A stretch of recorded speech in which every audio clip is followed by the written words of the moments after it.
Chapter 94. You've already got me 4, princess? So what?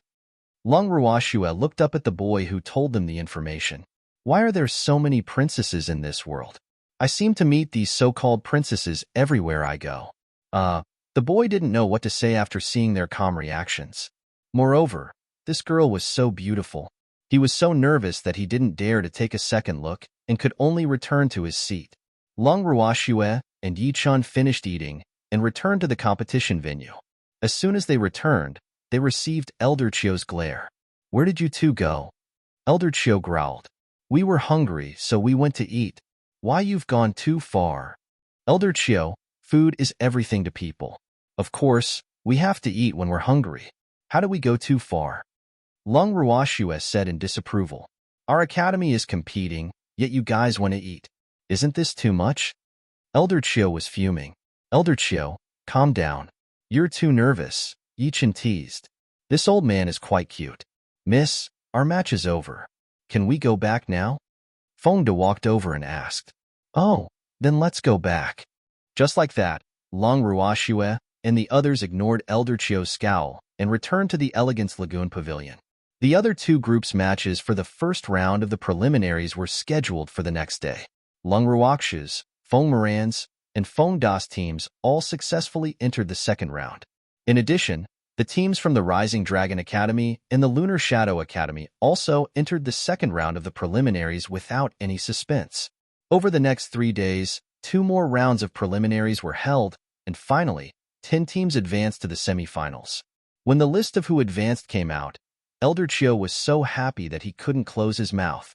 All 5 teams from the Heavenly Phoenix Academy had advanced, while only 3 teams from the most powerful Rising Dragon Academy and 2 teams from the Lunar Shadow Academy had advanced to the top 10. "Elder Chio, congratulations." Many elders came forward to congratulate him. "We just got lucky," Elder Chio said modestly, but he was very pleased in his heart. "Ruoxue, it's really too enjoyable this time," Elder Chio said happily. Their academy had been suppressed by the Rising Dragon Academy for many years, and it had been a long time since they were so happy. "Elder Chio, it's not the finals yet. Aren't you a little too happy too early?" Lung Ruoxue said. "This old man is a little too smug. I'm just too happy." Elder Chio said, a little embarrassed. "Let's go back." After a 2-day break, the semi-finals officially began. After drawing lots, the 10 teams were divided into 5 groups, and the winner would advance to the finals. The Heavenly Phoenix Academy was considered lucky, and its teams didn't have to face each other. However, Lin Yuan's and Hua Qing's teams would be against each other. "It's okay.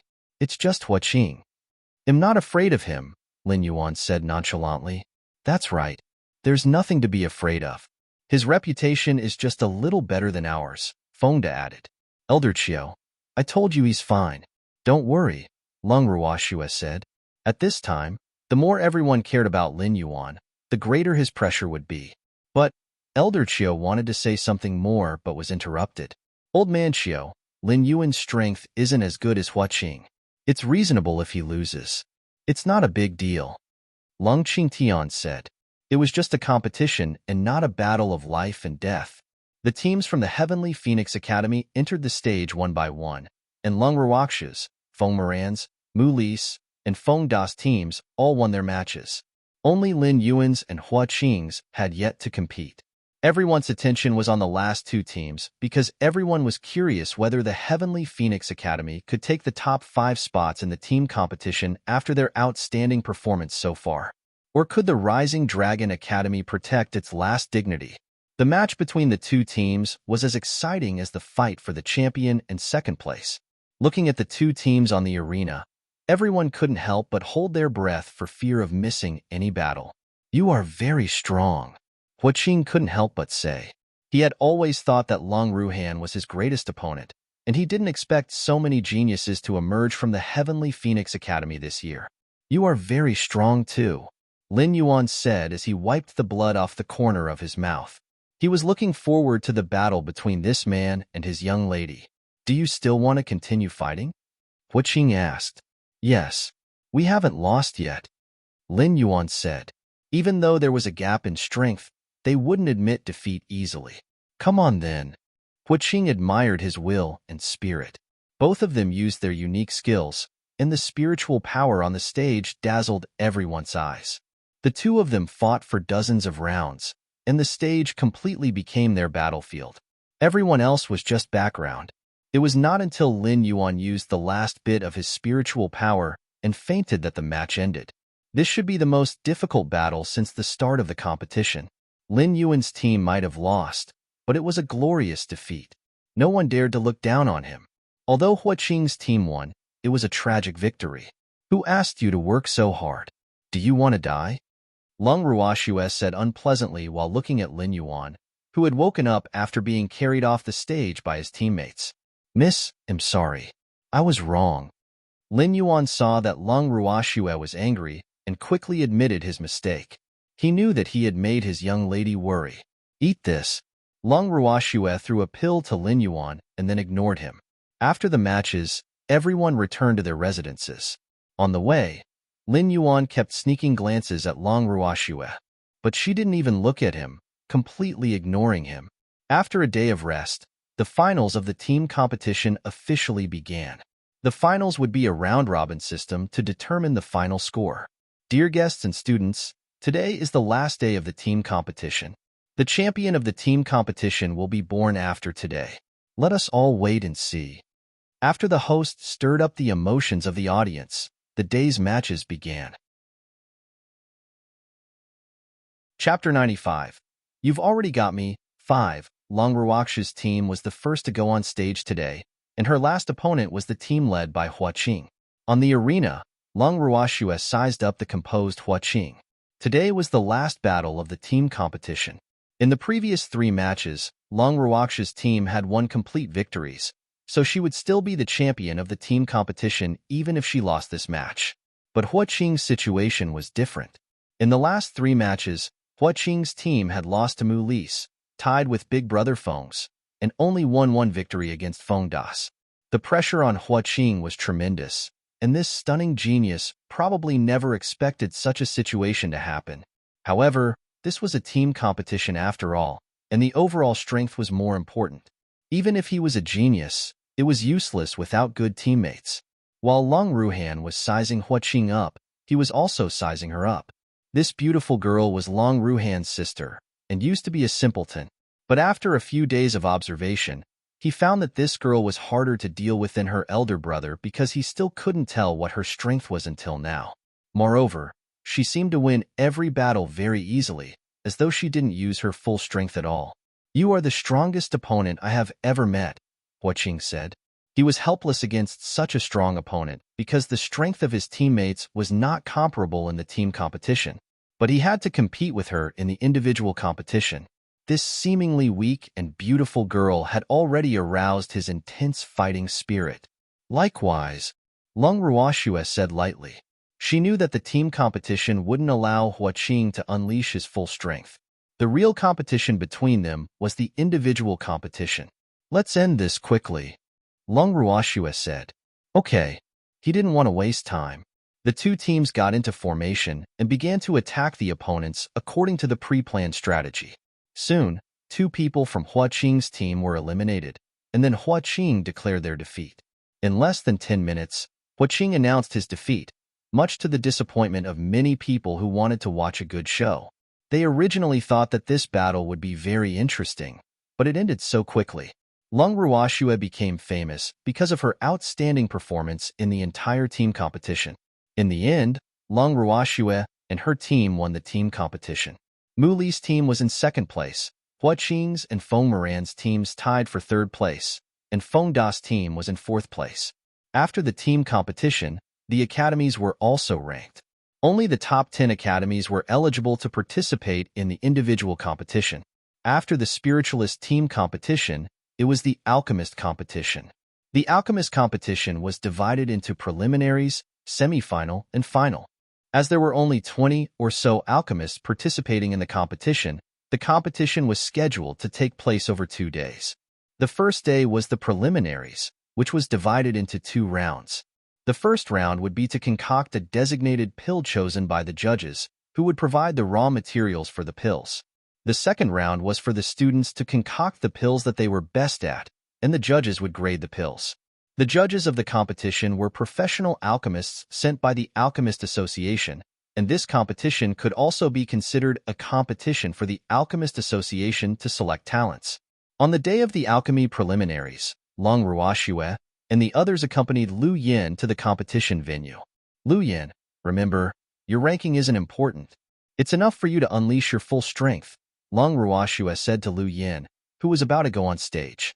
Yes, I will, Lu Yin said gratefully. It was his first time participating in such an important competition, and he was indeed under a lot of pressure. The first round's designated pill was only an elementary-level pill, the amplification pill, and it wasn't difficult for the 20 or so alchemists present to concoct. The test for this round was not whether they could concoct the pill. It mainly tested whether the alchemist's foundations were strong, which was very important for alchemists.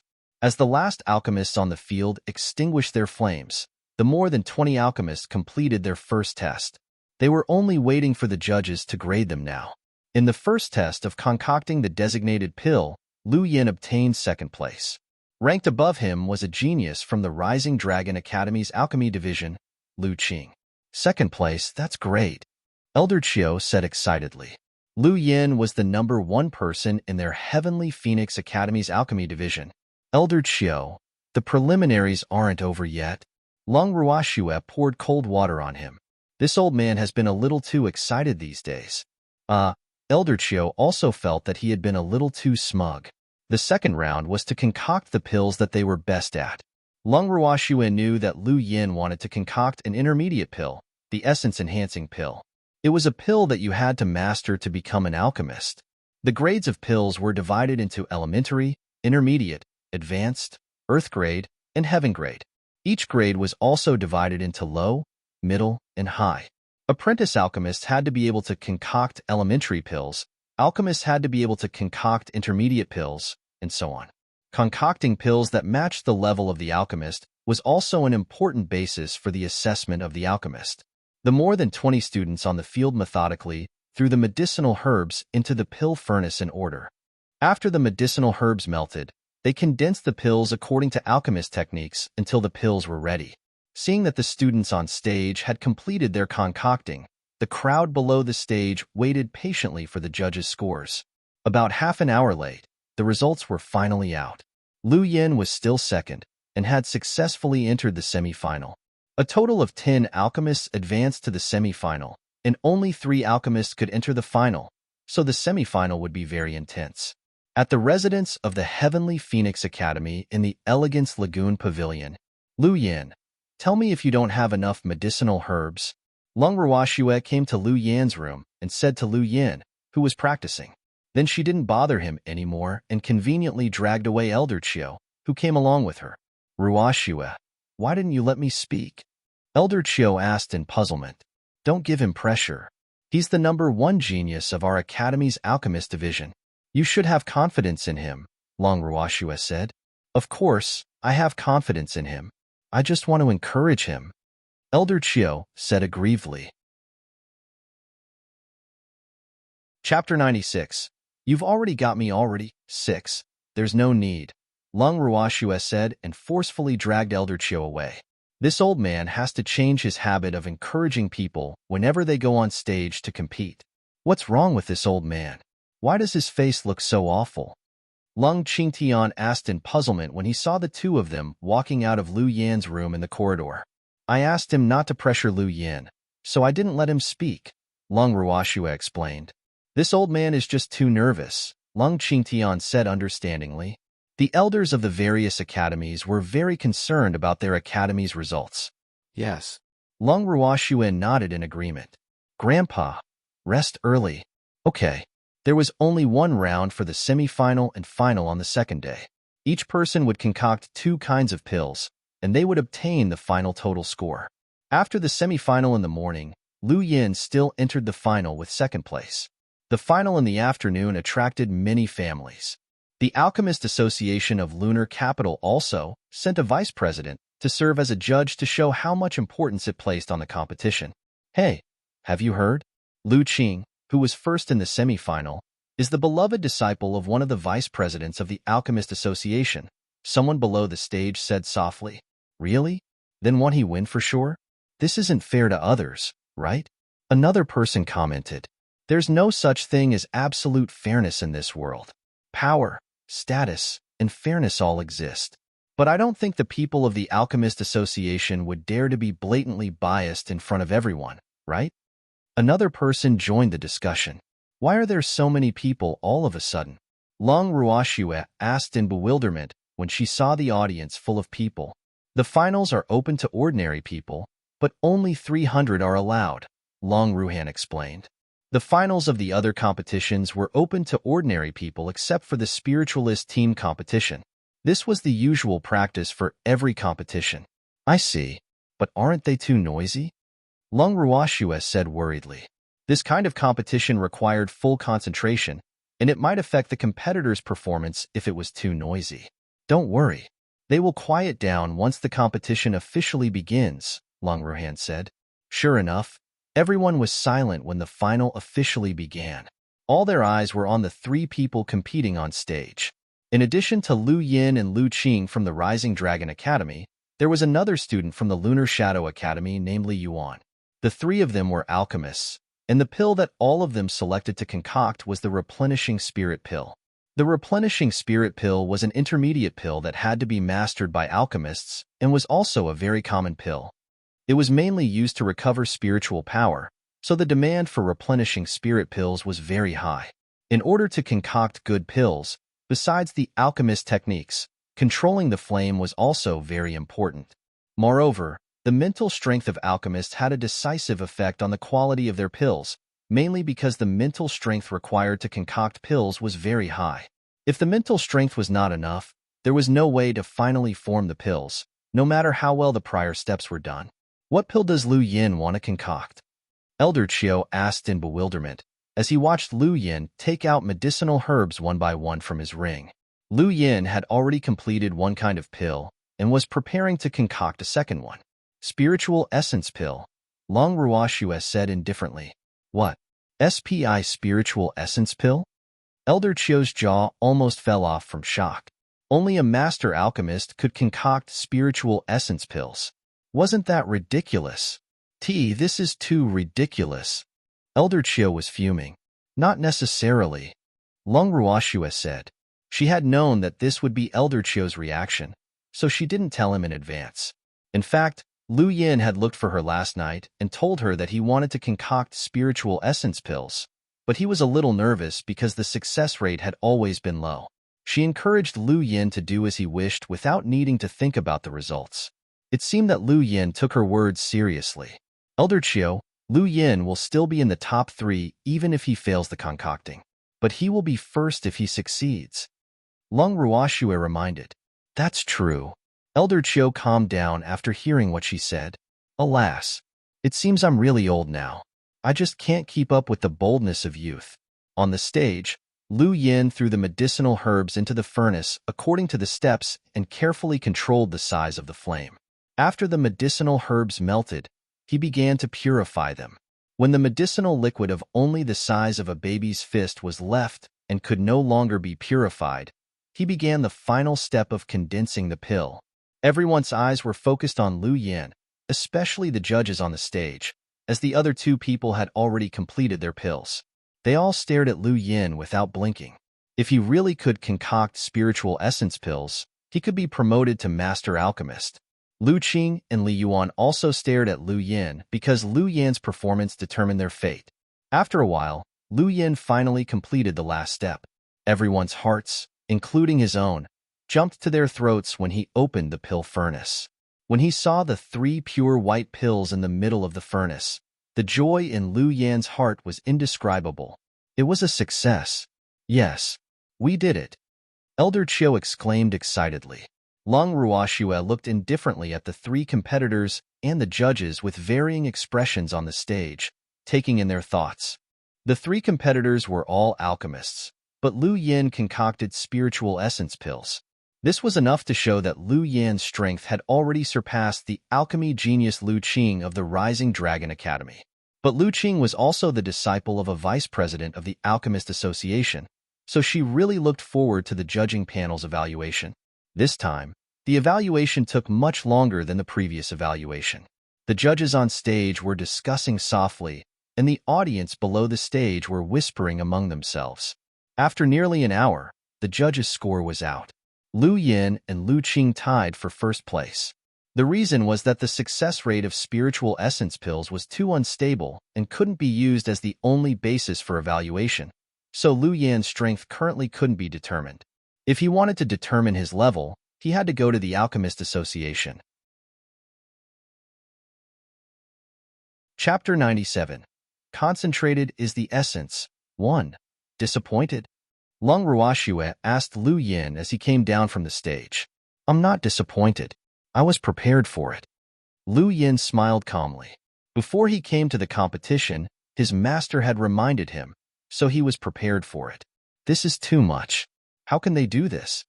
Elder Qiu said angrily. Elder Qiu, why are you so angry when even Lu Yin isn't angry? Lung Ruoxue said with some amusement while looking at the fuming Elder Qiu. Aren't you angry? Elder Qiu asked. No, I'm not angry.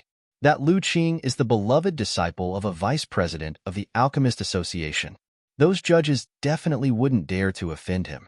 Moreover, the eyes of the crowd are bright. Everyone knows who the true number one is. Why compete for that false reputation? Lung Ruoxue explained. Well, that's true. Elder Qiu said after some thought. Lu Yin, since you've decided to follow me, then you must remember that people with true strength don't need to rely on false reputations to make a name for themselves, Lung Ruoxue said very seriously. Everyone had their own ethics and principles, and this had always been one of her standards in dealing with others. Okay, I will remember, Lu Yin said. This was also what he really admired about Lung Ruoxue. He knew that she had always liked to keep a low profile. Let's go back. Go out through the back, Lung Ruoxue reminded. If Fengda and the others hadn't blocked the way, who knows how many people would have pestered Lu Yin now. Okay. After the alchemist competition ended, the beast trainer competition began the next day. Beast trainers consumed a lot of mental strength to tame spirit beasts, and there were only a few competitors, so there was only one competition for beast trainers. The rule of the beast trainer competition was that whoever teamed the most spirit beasts within the allotted time would be the champion. On the day of the beast trainer competition, Lung Ruoxue and the others accompanied Hu Bin to the competition venue early as usual. Hu Bin was the representative of the Heavenly Phoenix Academy's Beast Trainer Division, and he had been getting along very well with them all along the way. Hu Bin, you can do it. Good luck. Fengda and the others came to the side of the stage to cheer for Hu Bin, who was about to compete. I will do my best, Hu Bin said confidently. His beast trainer skills had improved a lot recently. There were only 12 people participating in the beast trainer competition. Most of the students were at the beast trainer level, and 2 of them were master beast trainers. Hu Bin was the 7th to go on stage. For the first 6 people, the most number of advanced spirit beasts anyone tamed was 5. After Hu Bin went on stage, he tamed 10 advanced spirit beasts easily, 3 of which were level 7, 3 were level 8, and 4 were level 9. This result was already very amazing for beast trainers. After taming 10 advanced spirit beasts, he walked to the cages with the holy beasts. Beast trainers had to be at least a master beast trainer to tame the most elementary holy beasts, so the holy beasts in the cages were only at level 1 or 2. What is he doing? Don't tell me he wants to tame a holy beast? Someone below the stage couldn't help whispering. How is that possible? He's only a beast trainer. How can he tame a holy beast? Is he tired of living? Another person chimed in. Ruoxue, could Hu Bin be thinking of taming a holy beast? Elder Qiu couldn't help asking, his heart in his throat. That's possible. Lung Ruoxue said lightly. This? Nonsense. A beast trainer wanting to tame a holy beast. Does he want to die? Elder Qiu said angrily. Why are all of them making me worry? The mental strength of a beast trainer was not enough to tame a holy beast, and the consequences of failure would be a backlash. He would either become a fool or lose his life. That old man from the beast trainer division would find trouble with him regardless of whether Hu Bin became a fool or lost his life. Boo-hoo! These damn children. While Elder Qiu was stomping his feet, Hu Bin had already begun to tame a holy beast. He successfully tamed the holy beast about half an hour later. Elder Chiu looked at the situation on the stage and was so surprised that his jaw almost fell off. He did it. He actually did it. Hu Bin successfully tamed another holy beast before the time limit. Currently, Hu Bin was in first place with 10 advanced spirit beasts and 2 elementary holy beasts. There were another 5 people after him. After finishing his match, Hu Bin walked down from the stage very calmly. Hu Bin, you're not bad, Elder Chiu said happily. Beast trainers had always been the weakest division for their academy. He didn't expect Hu Bin to bring glory to their academy today. Let's see who dares to say that our academy can't produce a beast trainer in the future. It's all thanks to Miss, Hu Bin said shyly. He had also begun addressing Long Ruoxue as Miss like Fengda and the others ever since he started following Long Ruoxue like Lu Yin. Lass, why don't I be your subordinate too? Elder Chiu said flatteringly, and he actually addressed her as Lass instead of Ruoxue. Along the way, Long Ruoxue had won over his heart, and he had often subconsciously regarded her as their core. He didn't even feel that anything was amiss with it. Let's talk about it when you're free. Long Ruoxue teased before turning to leave. Tomorrow was the artificer competition, so she had to go back early to prepare. What does this girl mean? Elder Chiu asked in puzzlement as he watched Long Ruoxue walk away.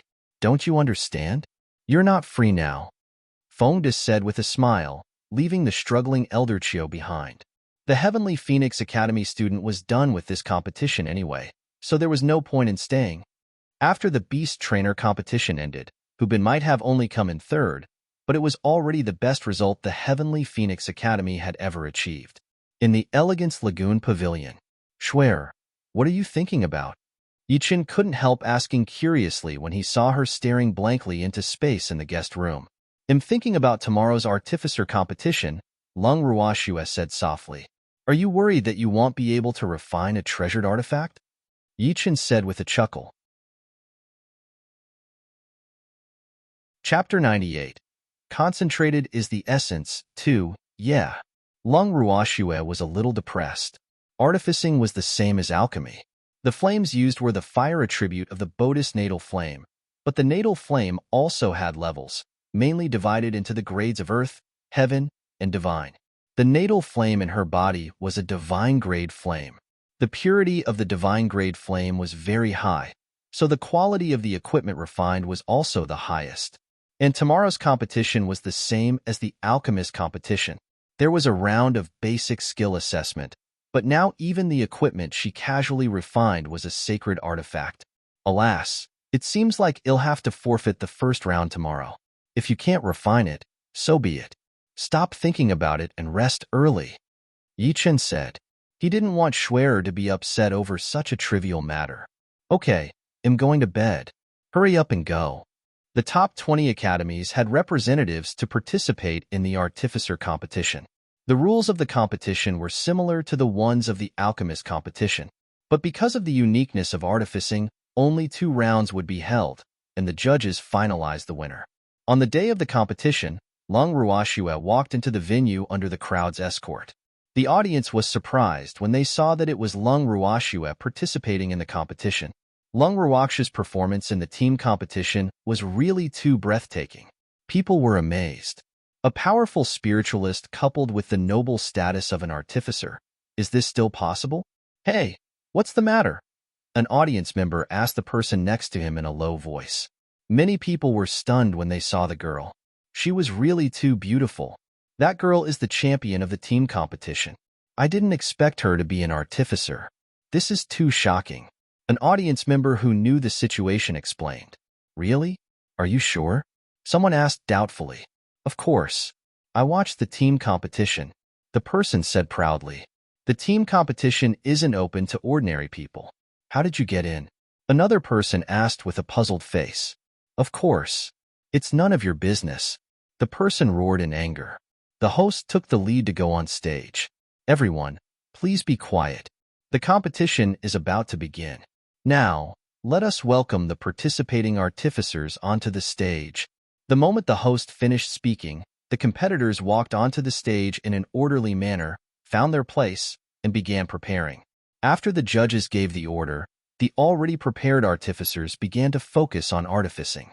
Every artificer carefully followed the steps and threw the materials into the furnace in order. But only Long Ruoxue didn't do anything. What's wrong with this girl? Why isn't she moving? Elder Chiu asked in bewilderment. Elder Chiu, do you think that person is Tsongmin? Fengde deliberately averted Elder Chiu's gaze. Where? It is her. Damn it. She's actually representing the Lunar Shadow Academy in the competition. Elder Chiu's face twisted in anger when he saw the school badge on Tsongmin. What is she trying to do?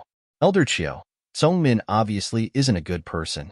And you still treat her as a treasure, Lin Yuan said disdainfully. Well, she's the most qualified student in our artificer division after all. It's normal to treat her better than the other students. Elder Chiu wiped the sweat off his forehead. Our young lady said that aptitude and whatnot aren't important. Character is the most important, Lin Yuan said.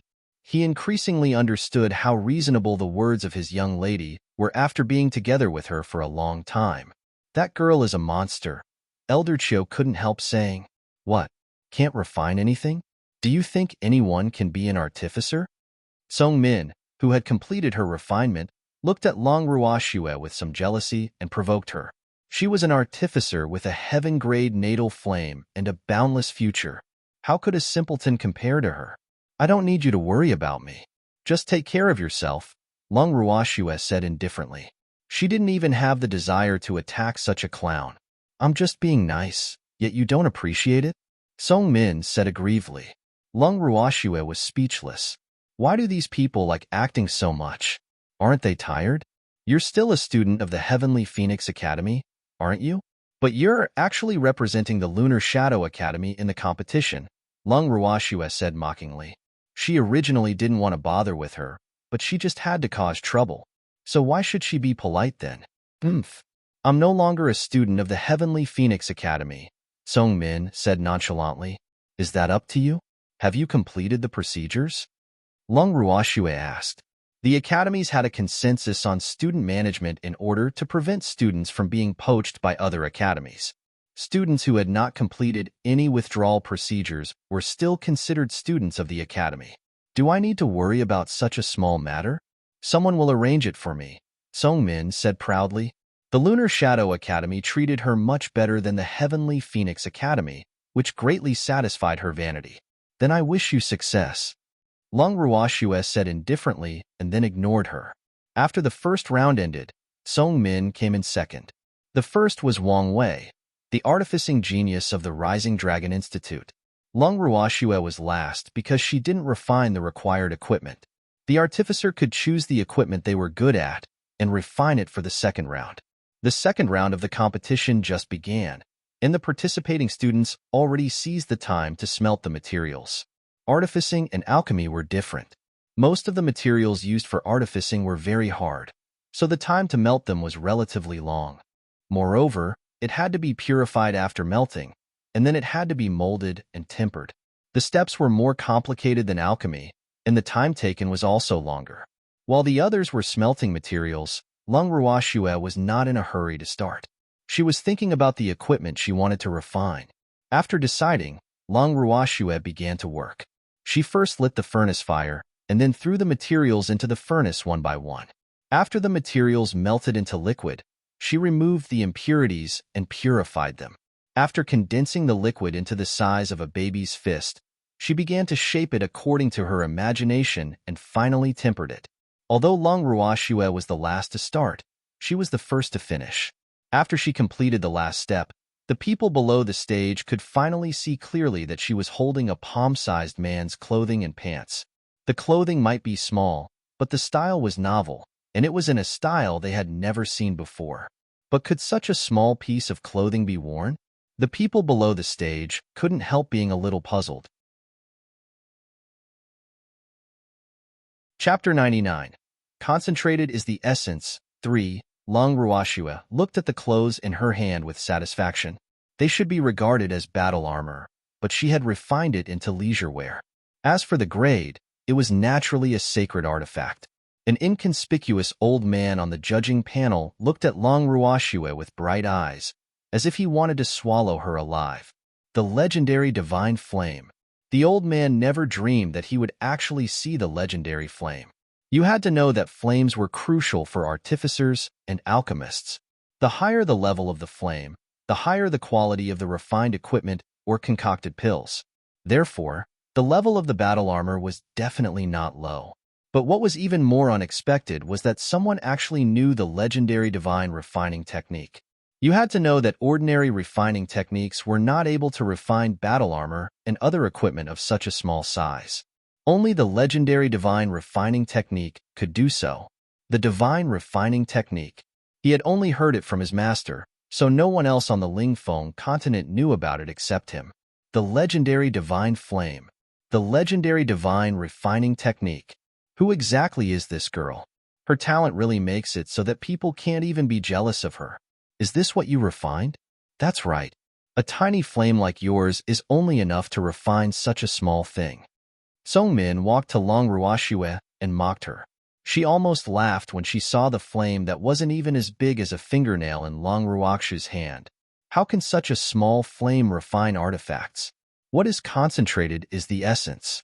It would be a waste of the flame if I used any more than necessary, Long Ruoxue said indifferently. You sure are frugal. But if the judges don't like this thing you refined, you will really be at the bottom. Song Min gloated. She would be happy to see Long Ruoxue make a fool of herself. You're not a judge. How can you be sure that the judging panel won't take a liking to it? Long Ruoxue said nonchalantly. She really didn't care about the rankings. She knew very well what her standard was, and she didn't need others to evaluate her. Well, see, Song Min said angrily and returned to her spot. Shuer, what did you refine? Armor? Feng Moran asked curiously when he saw Long Ruoxue coming down from the stage. Yes, armor, Long Ruoxue said. Lass, everyone is waiting for the results on stage. Why did you come down? Elder Chiu asked worriedly when he saw only Long Ruoxue coming down the stage. Ruoxue's behavior would be regarded as rude by the proud judges, and the results wouldn't be good for Ruoxue then. I'm tired. I'm going back to rest. Remember to help me get my armor back. Long Ruoxue glanced at Elder Chiu. She knew that this old man would never leave before the results were out. Long Ruoxue and Yi Chun returned to the Elegance Lagoon Pavilion. I'm going to sleep. Don't disturb me if there's nothing important, Long Ruoxue said to Freak before entering the room. Yes, I know. I'm sorry, everyone. My young lady is resting and will not entertain guests. Feng De blocked the door of Long Ruoxue's room while speaking to the people who wanted to see his young lady. Why are these people so annoying? I said that she wouldn't entertain guests, but not only aren't they leaving, but they actually want to force their way in. What's going on outside? Why is it so noisy? Long Ruoxue opened her eyes in displeasure in the room. She hated being disturbed while sleeping. Master, a lot of people are outside, said Charm, who had been lying in Long Ruoxue's arms. Go and see who they are, Long Ruoxue said angrily. Upon hearing this, Charm transformed into a ray of white light and left the room. He returned in no time. People from the Artificer Association and prominent families want to see you, Charm explained. Why do they want to see me? Long Ruoxue said impatiently. Shuer, you're awake? Lung Ruhan knocked on the door softly and walked in. Shuer, the people from the Artificer Association want to see you, Lung Ruhan said. They had sent away the people from the prominent families, but the people from the Artificer Association were unwilling to leave. No, I want to sleep, Lung Ruoxue said willfully. I just want to sleep. Boo-hoo. Why is it so difficult to get some sleep? Shuer, Grandpa said that it's best not to offend people from the Artificer Association, Lung Ruhan said. He knew that Shuer had no plans to join the Artificer Association. But the status of the Artificer Association was extraordinary, so it was only right to befriend them if possible. All right then, Lung Ruoxue said after some thought. In fact, she was very clear about the purpose of the Artificer Association and didn't want to have any contact with its people. After getting up, Lung Ruoxue washed up, walked out of the room, and went straight to the reception room. When Lung Ruoxue entered the reception room, she saw an ordinary-looking thin old man sitting beside her grandfather and chatting with him. Two middle-aged men were standing behind the old man. Grandpa, Schwer is here. Schwer, this old gentleman is the representative of the Artificer Association, Lung Qingtian introduced. I'm sorry to have kept you waiting, Lung Ruoxue said courteously. She knew this old man. He was one of the judges of the Artificer competition. It's okay. I know you've all been exhausted these days, the old man said amiably, without any displeasure on his face. I'm Lung Ruoxue. May I know your good name? Little girl. Am I that old? I really like you, little girl. I want to be good friends with you. I don't know if you're willing to give me some face? The old man said pitifully. Lung Ruoxue was at a loss for words. Is this old man being coquettish? She wasn't the only one. Lung Qingtian and the two middle-aged men behind the old man were also embarrassed. Little girl, they'll take your silence as consent, the old man said cunningly, his eyes flashing rapidly. Lung Ruoxue nodded helplessly. It seemed like this old man was planning to rely on her, but she was not afraid of whatever his motive was. Come and greet your junior aunt. You two brats, the old man hollered. Greetings, junior aunt, the two middle-aged men said obediently. Chapter 100. Concentrated is the essence. 4. Lung Ruoxue was flabbergasted. Junior aunt. How did I become a junior aunt? Elderly. Don't call me elderly. Just call me Old Man Zao, the old man protested. All right then, Old Man Zao. I'm not their junior aunt. Lung Ruoxue said. This old man's identity was a mystery, and she really didn't want to have too much involvement with him. Why aren't you? We're on par, and they're my disciples, so of course they have to call you junior aunt. The old man said very matter-of-factly. Lung Ruoxue was really speechless about the old man's thoughts. Must this old man insist on being related to me? Junior aunt, please take care of us in the future, the two middle-aged men said tactfully. Following whatever their master said would definitely not go wrong. Don't these two people have no opinions at all at such an age? Why are they so obedient to their master? Lung Ruoxue was helpless. In fact, this was something Lung Ruoxue didn't know. The master-disciple relationship in this world was more intimate in certain aspects than blood relations, especially for special professions such as artificers, alchemists, and beast trainers. Lung Ruoxue sized up the three of them. She couldn't tell the level of the old man, but these two disciples were elementary spiritual monarchs with ordinary aptitude. After some thought, Lung Ruoxue took out 2 remolding pills. These are 2 remolding pills. They'll give them to you. Lung Ruoxue said. She originally didn't want to give them any gifts, but now that these 2 middle-aged men were calling her junior aunt, she felt strange if she didn't express her gratitude. They're from your junior aunt. Hurry and put them away. The old man hollered. Thank you, junior aunt. The two of them hesitated and obediently took the pills from Lung Ruoxue's hand. In fact, they didn't want them at first. After all, remolding pills weren't precious pills, and the effects after use were very ordinary. Moreover, with their status, they could obtain any pill they wanted. So they didn't take this small remolding pill seriously at all, but they dared not disobey their master's words. Lung Ruoxue could naturally tell that they didn't care about the remolding pills, but she didn't mind because she knew very well that remolding pills were of little value to most. Moreover, this was the normal reaction of people. She would really be disgusted if they pretended to be grateful when they obviously didn't care about them. Lass, you still have to compete the day after tomorrow, so I won't bother you anymore. Take this. If you have any issues in the future, feel free to look for these 2 brats in the Artificer Association to help you.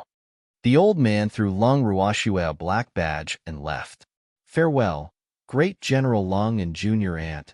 The 2 middle-aged men left with their master. Grandpa, who are they? Lung Ruoxue asked in puzzlement.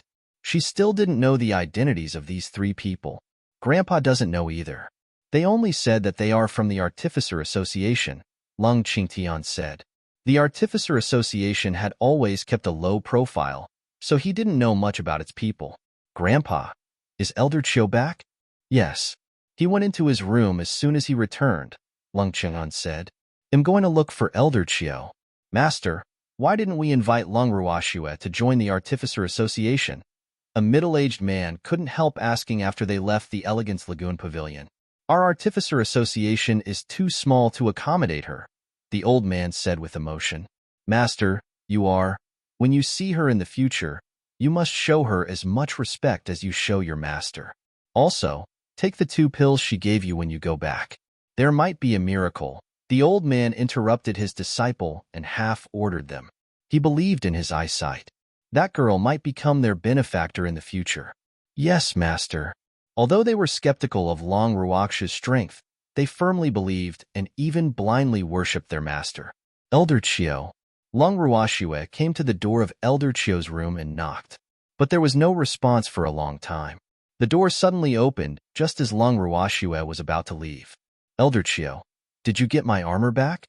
Long Ruoxue asked as she walked into the room. I brought it back, Elder Chiu said. Give it to me. Here.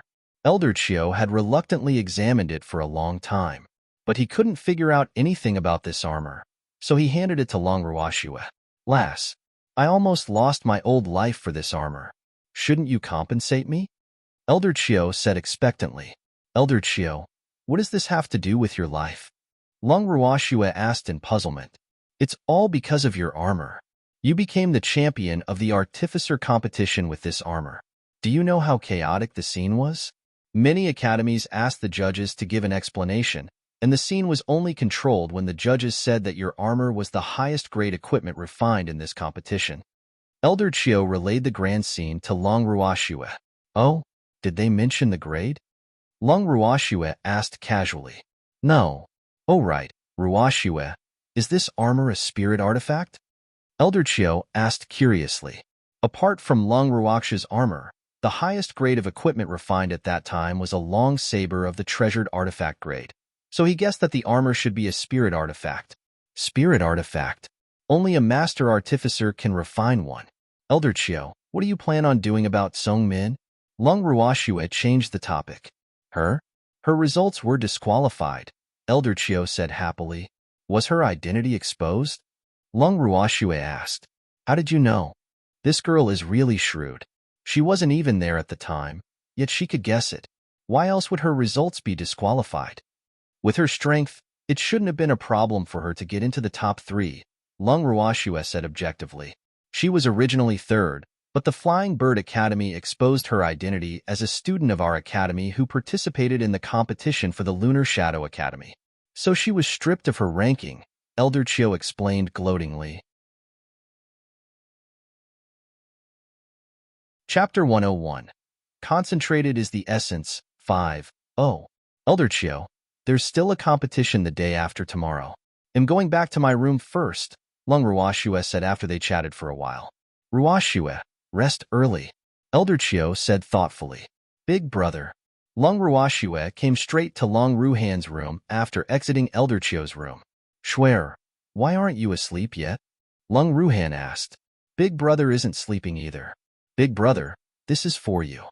Long Ruoxue took out the armor she had refined in the competition and handed it to Long Ruhan. When she refined it, she had custom-made it for her brother. For me. Long Ruhan was obviously surprised. Who do you think I refined it for if not you, big brother? Long Ruoxue said mischievously. I thought it was for Yi Chan. Long Ruhan said. Big brother, I custom-made this for you. It's only suitable for big brother. Just recognize it as yours, Long Ruoxue explained and handed the casual-style armor to Long Ruhan. Schwer, thanks. Long Ruhan gently embraced his sister. Big brother, don't be so polite with Schwer. Otherwise, I will be angry. Long Ruoxue deliberately scowled. Okay, I won't be saying thank you to Schwer anymore, Long Ruhan said lovingly. That's right, big brother. I'm going back to my room to sleep. Rest early, Long Ruoxue said. Okay, why are you here? Long Ruoxue returned to her room and saw Yi Chun in it. Schwer, you're being biased. I want one too. Yi Chun complained aggrievedly, his pitch-black eyes glittering.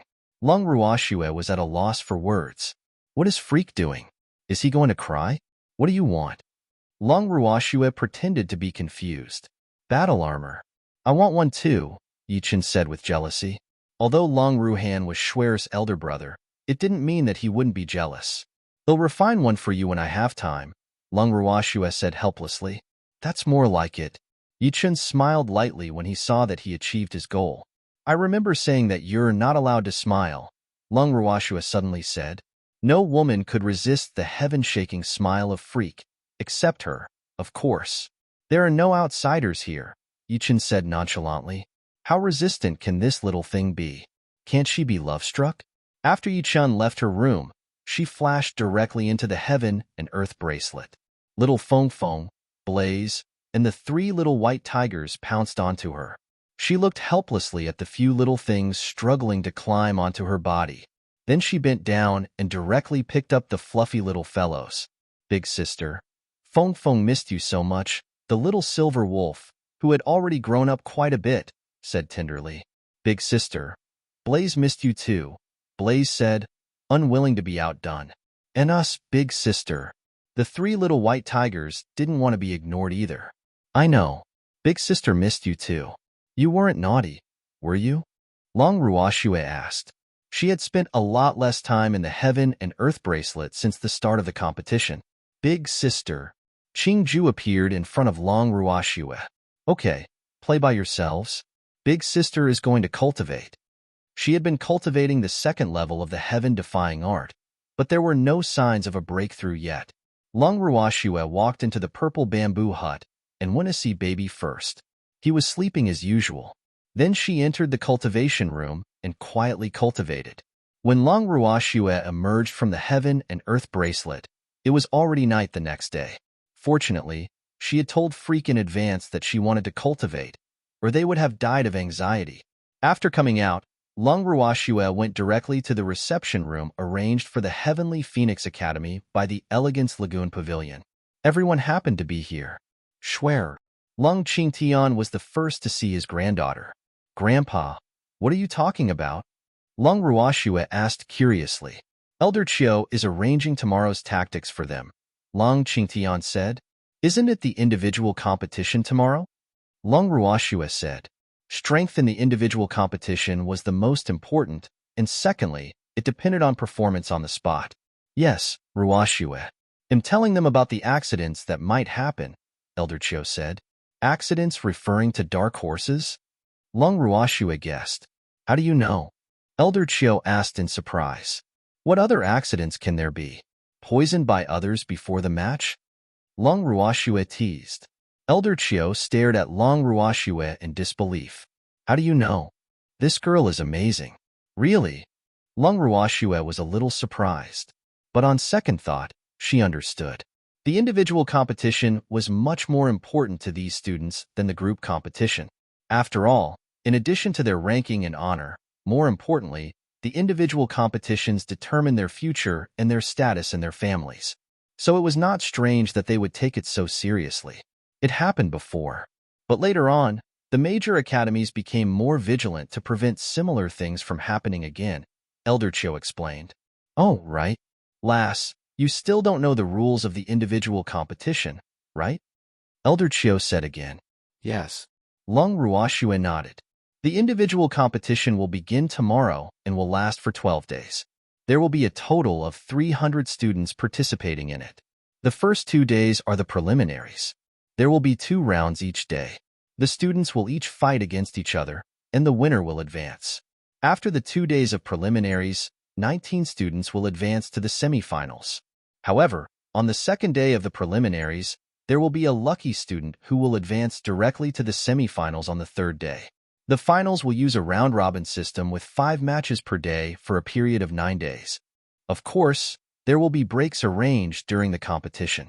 However, this is roughly the process, Elder Qiu explained. Schwer, the individual competition each time is rather tragic, so you must be on high alert, Long Ruhan reminded.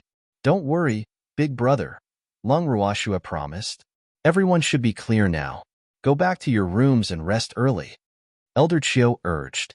On the morning of the first day of the preliminaries, Long Ruashue and the others arrived early at the competition venue of the Lunar Shadow Academy. They drew numbers again and then sat in their seats to wait for their turn. Chapter 102. Concentrated is the essence. 6. It's you. A girl from the Rising Dragon Institute walked up to Long Ruashue. Schwer, do you know her? Feng Moran, who was sitting beside Long Ruoxue, asked softly. The woman's gaze was very unfriendly. No. How dare you say you don't know me? I am Shiminya, princess of the Northern Frost Empire. The girl named Shiminya roared, her beautiful face distorted in intense anger. What can I do about it? This young lady is very busy. I don't have time to remember any random person, Long Ruoxue said lightly. In fact, she recognized this woman as soon as she walked over, but she just didn't want to bother with her. Shiminya was so angry that she couldn't find her words. It's my turn. Long Ruoxue ignored the fuming Shiminya and walked toward the stage. Long Ruoxue's opponent was a student from the Flying Bird Academy. After she went on stage, she defeated her opponent in merely one move. She really didn't feel a sense of accomplishment from ending the battle so quickly. The other students of the Heavenly Phoenix Academy didn't meet any strong opponents in the first round of the preliminaries, so everyone won very easily. After the preliminaries and semifinals were over, the list of the top 10 students was out. Long Ruoxue, Yichen, Feng Moran, Mu Li, Feng De, and Lin Yuan were all on the list. The other four were Hua Qing, Xiao Yi, and Peng San from the Lunar Shadow Academy and Di Fei from the Flying Bird Academy. Long Ruoxue was luckier because she had directly advanced to the semifinals on the second day of the preliminaries. Tell me, what did you do?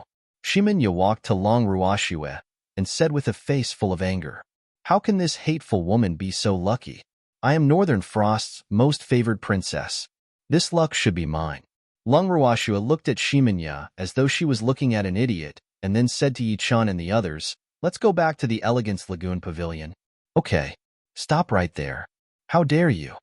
Shiminya's beautiful face looked a little ferocious because of her anger. How dare these people ignore me? They must be tired of living. Unfortunately, Long Ruoxue and the others ignored her no matter how she shouted from behind. Oh, there's actually a day when our princess is ignored. Shui Shinran walked over from afar and said mockingly.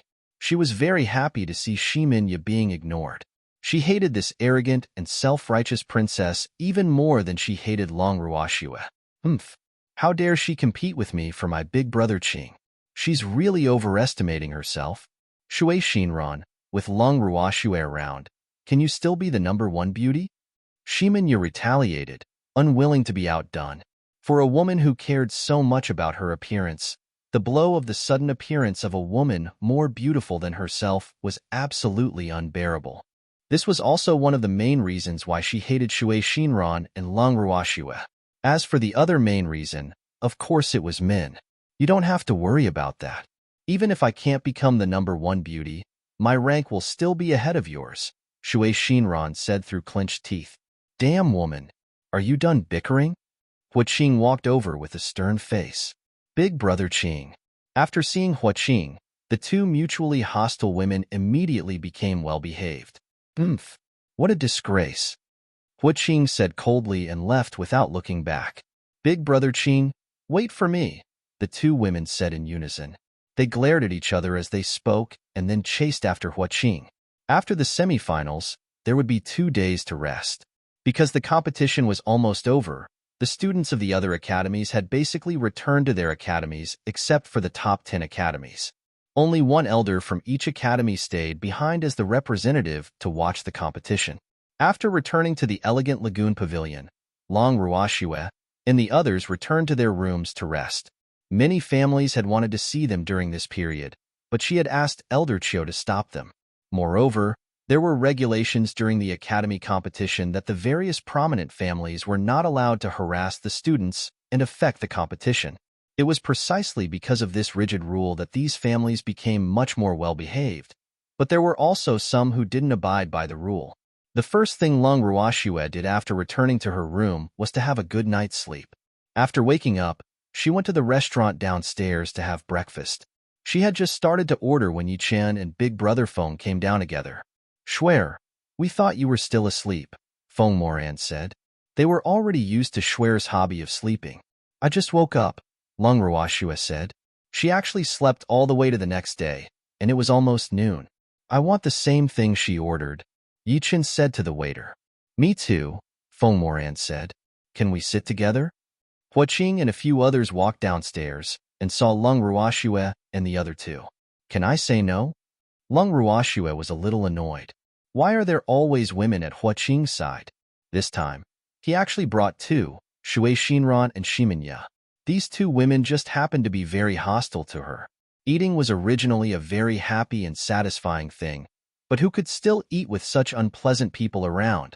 Young Master Hua, our table can't fit so many people, Feng Moran said politely.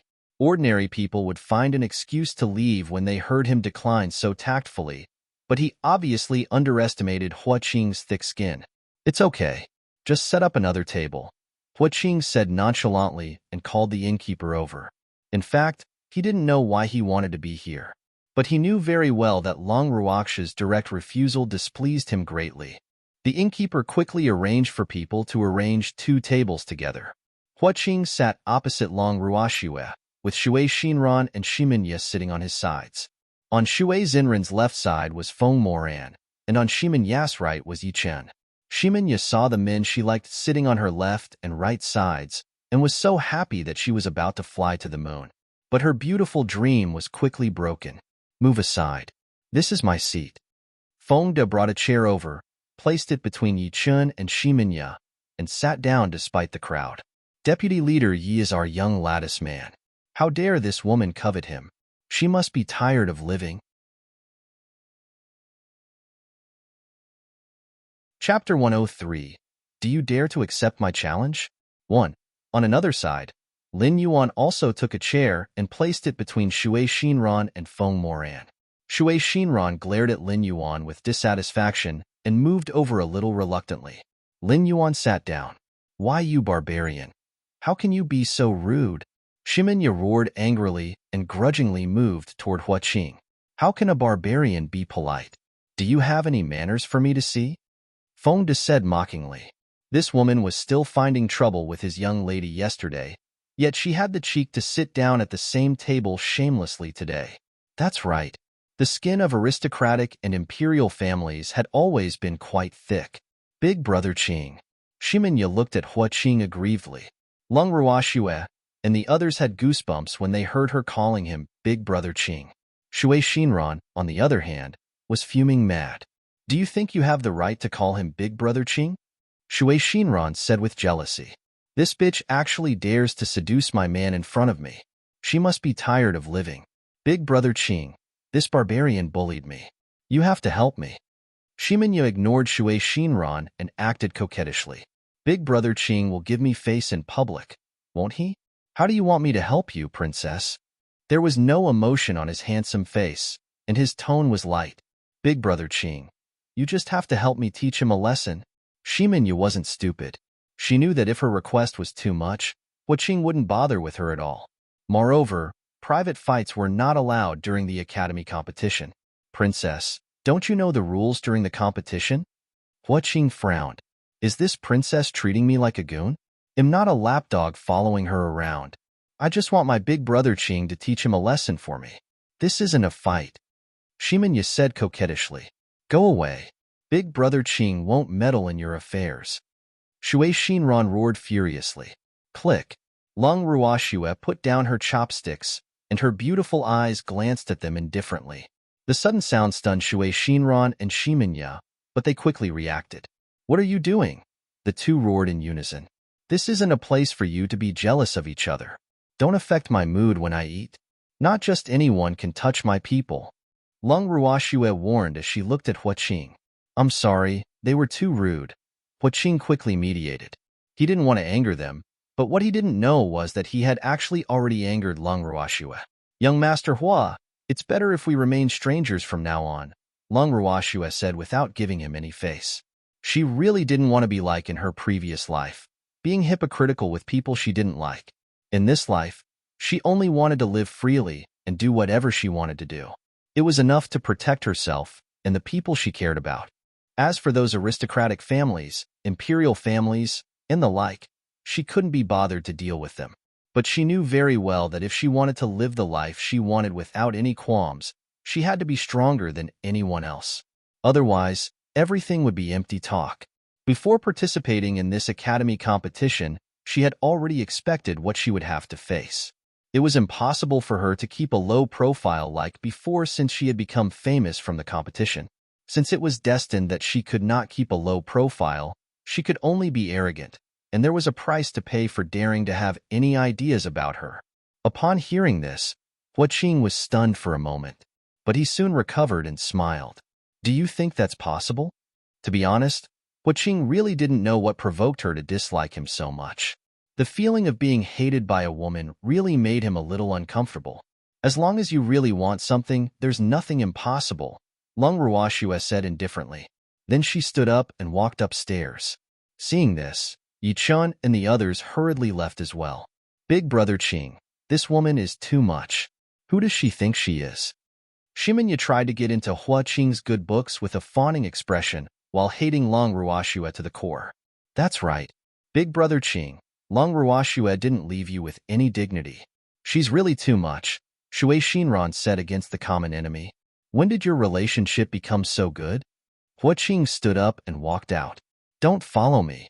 His cold voice drifted over just as Shui Shinran and Shimenya stood up from their chairs and were about to follow behind him. Long Ruoxue and the others went straight to the reception room upstairs. Shuer, we'll get someone to deliver some food, Yi Chen said. He hadn't eaten well downstairs just now. He and those people had little common ground and couldn't get along. How could he have an appetite eating with people he hated? Okay. Long Ruoxue nodded. She hadn't eaten well either. They'll order, Feng De said quickly. Feng De called for food, and the group began eating in the reception room. What? Didn't you have lunch? Elder Chiu and Long Qingtian walked in together. We weren't full. Grandpa, Elder Chiu, have you eaten? Long Ruoxue asked them. We've eaten. Oh, by the way, Shuer, the Imperial Palace sent a message asking you guys, Elder Chiu, and me to attend the banquet, Long Qingtian said. A banquet? Not interested. She would rather sleep in her room.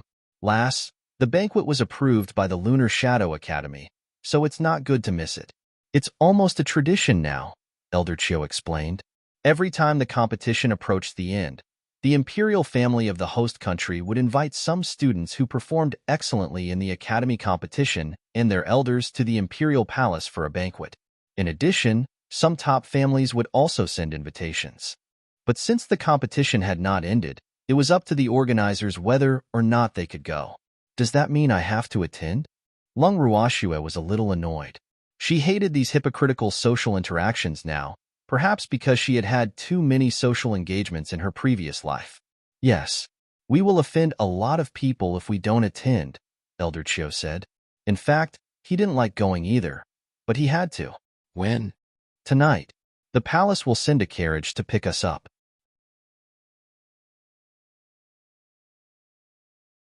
Chapter 104. Do you dare to accept my challenge? 2-0. Lung Ruoxue answered lightly, obviously not in a good mood. After eating, Lung Ruoxue returned to her room and entered the Heaven and Earth bracelet. Big sister. Qingju appeared in front of her. Qingju, where are those little fellows? Lung Ruoxue was a little curious. If they knew that she came in, they would have pounced on her immediately. Why didn't they come today? I locked them up for cultivation. They only know how to play all day. When can they grow up? Qingju said disgruntledly. Well done. Those little fellows are a little too naughty, Lung Ruoxue praised while gently pinching Qingju's beautiful little face. Big sister, you're taking advantage of me again. Qingju pouted his red lips as he complained, but a hint of affection flashed across his eyes. How could I? You little thing. What's there to take advantage of? Lung Ruoxue defended herself with a few black lines hanging on her forehead. Big sister always likes to touch me. Wouldn't that be considered taking advantage of me? A cunning look flashed past Qingju's eyes, and the word wronged was written all over his pink face. Lung Ruoxue was a little embarrassed, and she immediately left the Heaven and Earth bracelet after taking some items. After leaving the Heaven and Earth bracelet, Lung Ruoxue went straight to her brother's room and knocked on the door gently. Shuer. Lung Ruhan opened the door and welcomed his sister into the room. Big brother, we are going to the palace tonight. Are you coming with us? Lung Ruoxue asked. Shuer. Big brother didn't receive an invitation. Of course I can't go, Lung Ruhan said indifferently. Big brother, of course you can go if you want to. Let's see who would dare to stop you. Lung Ruoxue said domineeringly. She would be worried if her brother stayed in the inn. Swear, Big brother doesn't want to go, Lung Ruhan said. He wasn't interested in boring social gatherings. Then Big brother should play in the heaven and earth bracelet. Lung Ruoxue suggested. Okay, I happen to miss Big White and his family, Lung Ruhan said understandingly, knowing that his sister was worried about his safety. After exiting Lung Ruhan's room, Lung Ruoxue went to look for Yichun. Swear, let's take a walk around the streets, Yichun said after seeing her. Okay, this is for you. Lung Ruoxue handed him the armor she had refined. Yichun happily accepted it. After binding it with a drop of blood, he held it in his hand and looked at it over and over again. Not only was the style of his armor different from Lung Ruhan's, but the color was also different. Lung Ruhan's was white, while his was black. He might have wanted Lung Ruhan's previously, but it was obvious that he preferred his own. After he felt that he had looked over it enough, he hurriedly put the armor on and looked at Lung Ruoxue expectantly. How is it? Not bad. It suits you very well. Lung Ruoxue knew that this armor was very suitable for Freak. Then he'll wear it from now on, Yichun said with satisfaction. The armor Schwerer made looked like ordinary clothes, and no one would be able to tell that it was battle armor. Okay. Yichun held Lung Ruoxue's soft hand, and the two of them walked out of the Elegance Lagoon Pavilion. This was the first time he held Schwerer's hand openly, and she didn't refuse. His relationship with her had finally taken another step. The two of them walked around the streets for a while, but there were too many people on the streets, and they would be surrounded and looked at wherever they went. They had no choice but to return to the Elegance Lagoon Pavilion. Alas, this was the price of fame. At night, the Imperial Palace sent a carriage to pick them up from the Elegance Lagoon Pavilion. After the people from 3 academies got into the carriage, they found that Pang San and others from the Lunar Shadow Academy were already inside. The carriage was very luxurious and spacious, so it didn't feel crowded even though there were more than 10 people in it. The 4 academies each sat in one corner, ignoring each other. Lung Ruoxue leaned comfortably against Yichun and closed her eyes to take a nap. No one spoke on the way to the Imperial Palace, so the carriage appeared abnormally dull. However, Yichun was quite happy along the way because Schwerer was leaning on him. He took the opportunity to pull her into his arms and took advantage of her openly without any qualms. Hee. Schwerer, we've arrived at the palace. Yichun was a little regretful. Why did we arrive so soon? Everyone alighted from the carriage one by one. The Imperial Palace was grand and majestic, but it was not very attractive to them. Most of them came from aristocratic families, so it was nothing spectacular to them. Esteemed guests, please follow me. A young eunuch walked to them, bowed respectfully, and then led the way. After walking for about 10 minutes, they arrived at the banquet hall. The young eunuch led them to the prearranged seats and left. The Heavenly Phoenix Academy only won second place in the previous academy competition. Although the competition this time was very eye-catching, the competition, especially the most important individual competition, was not over yet, so their seats were still arranged according to the previous placing.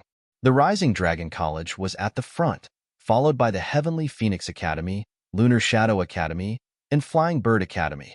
Seated opposite them were various aristocratic families. Elder Chio, didn't you say that only the students with excellent performance in the academy competition and their elders would be invited? After sitting down, Lung Ruoxue looked at Elder Chio with a questioning gaze. There seemed to be people from the top 10 academies other than the 4 academies. They're no longer in the competition. The Imperial Palace must have sent them an invitation individually, Elder Chio guessed. It was not like this had never happened before. Lung Ruoxue nodded slightly, closed her eyes again, and leaned against Yichun as if no one was here. How shameless! How dare she lean on a man in public? Shimanya whispered in jealousy. I'm afraid no one wants you to lean on him, Fengde said mockingly, while looking at this princess who liked to cause trouble for his young lady. Losing control of herself from anger, Shimanya immediately stood up and ordered, You, how dare you? Guards, drag this lowly commoner out.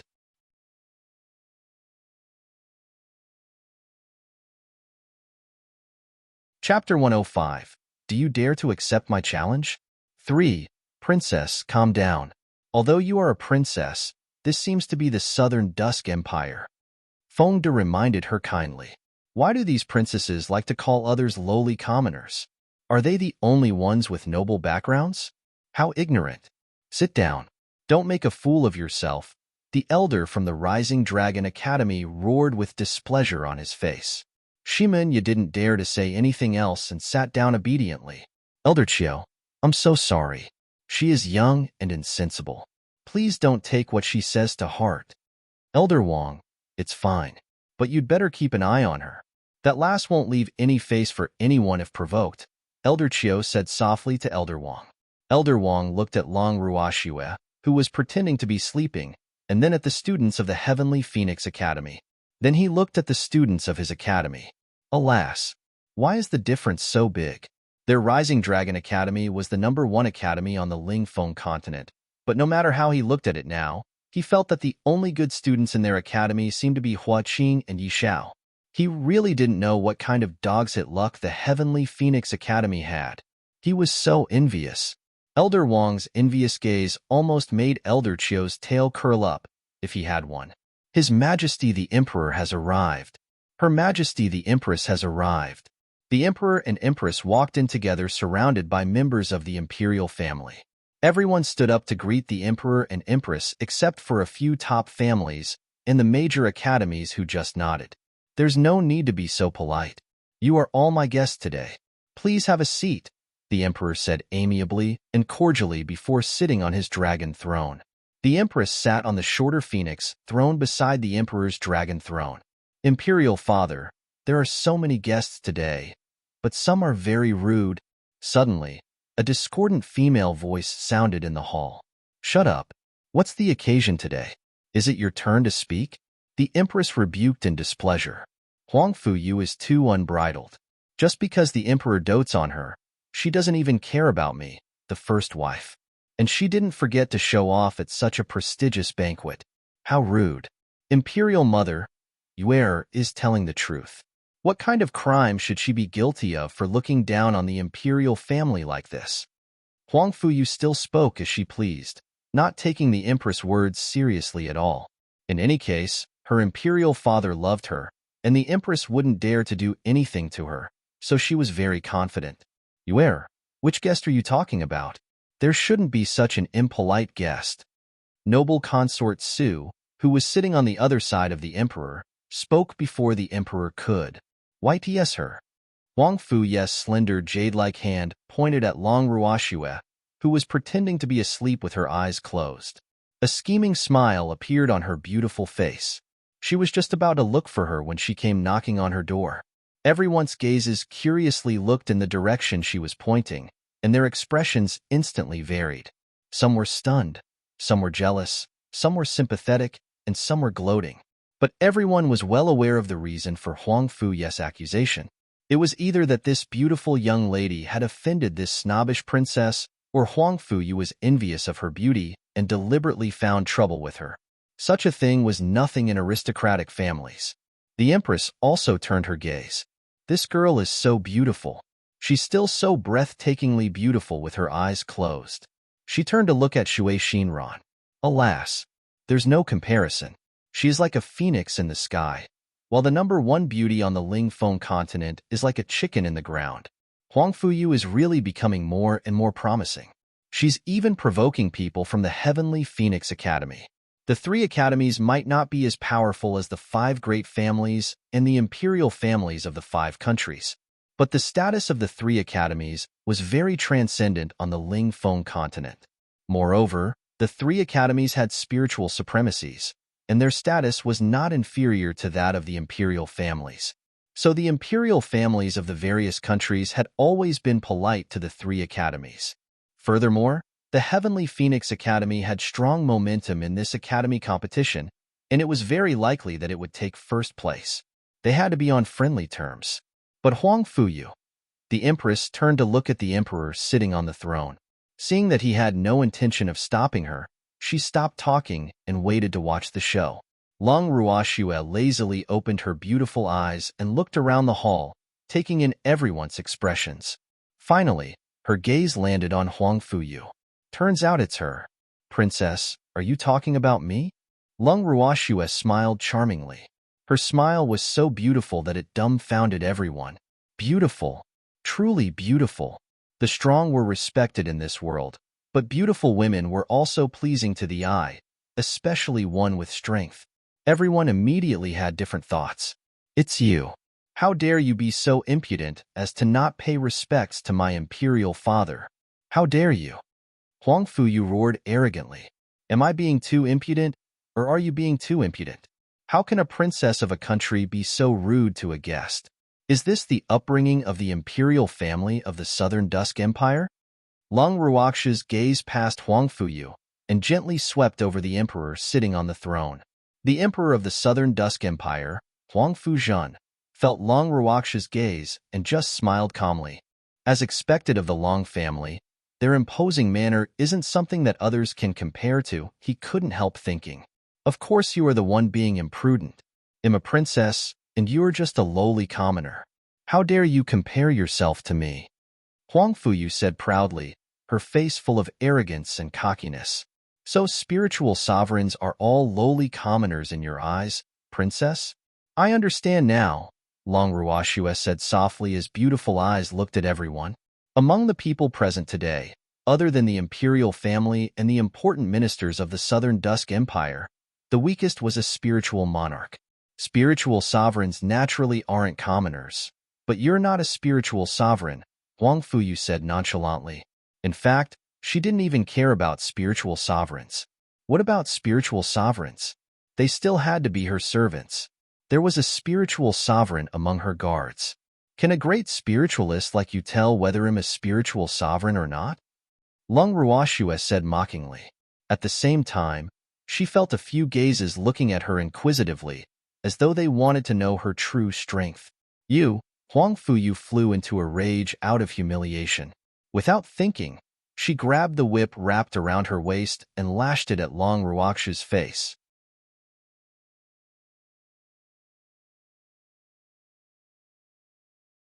Chapter 106. Do you dare to accept my challenge? 4. Aha. Seeing that the whip was about to hit the stunning Bowtie's face, everyone present couldn't help exclaiming.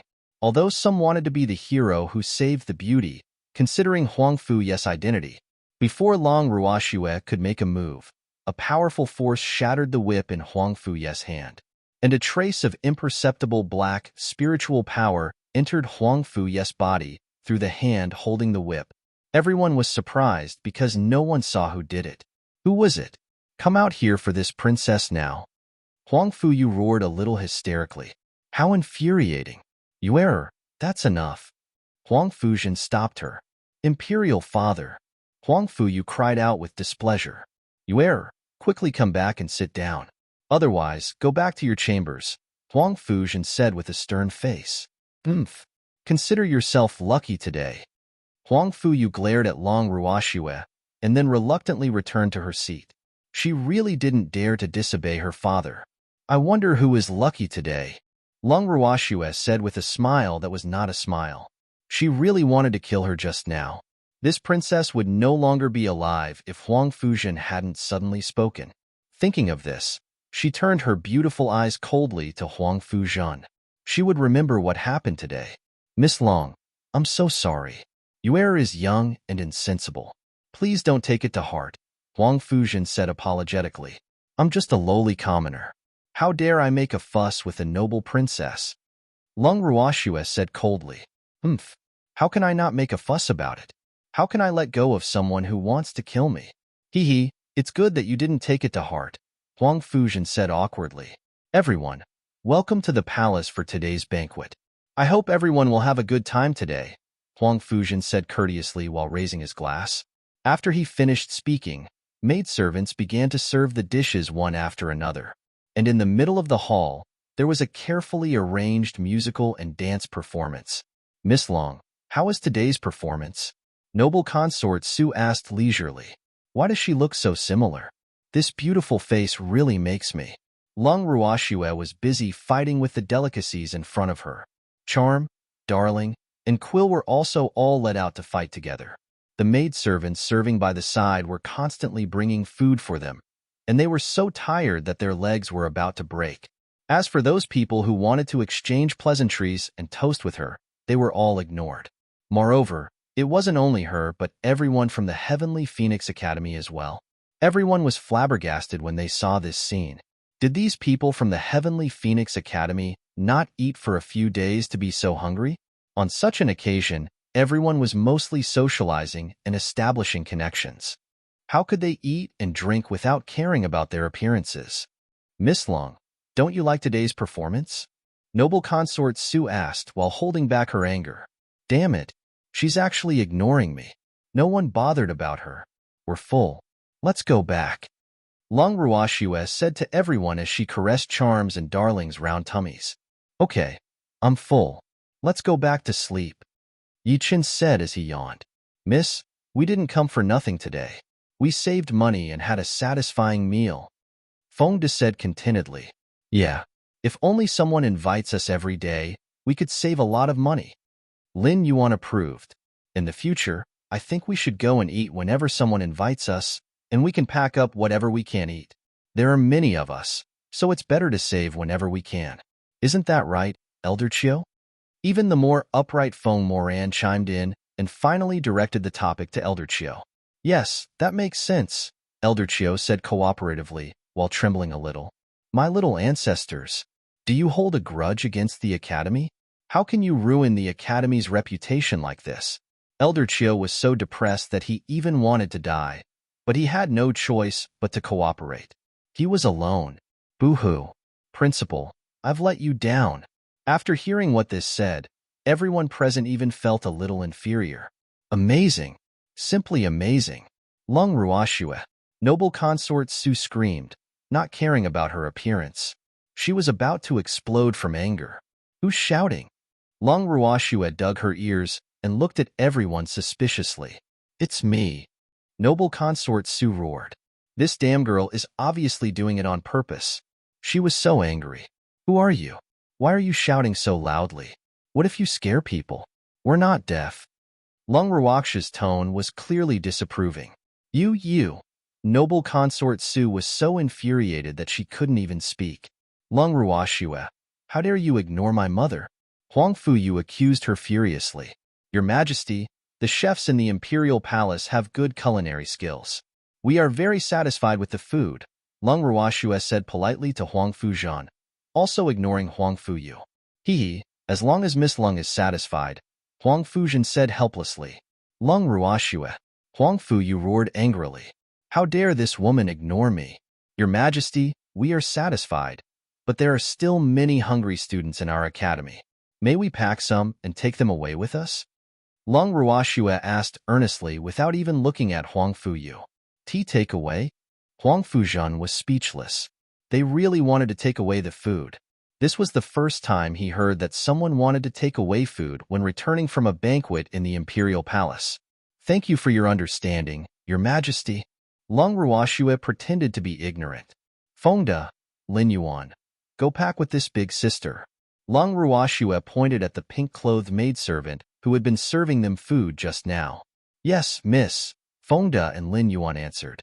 The maidservant in pink looked at them awkwardly and then looked up at the emperor. After receiving the emperor's signal, she led them to the imperial kitchen. Your Majesty, we have finished eating. We will take our leave first, Lung Ruashue said very politely after seeing Fengda and Lin Yuan return. After eating, you can stay to enjoy the song and dance. Huang Fujian was a little speechless. So these people were only here to eat. We are all ordinary people and don't know how to appreciate these things, Lung Ruashue said casually.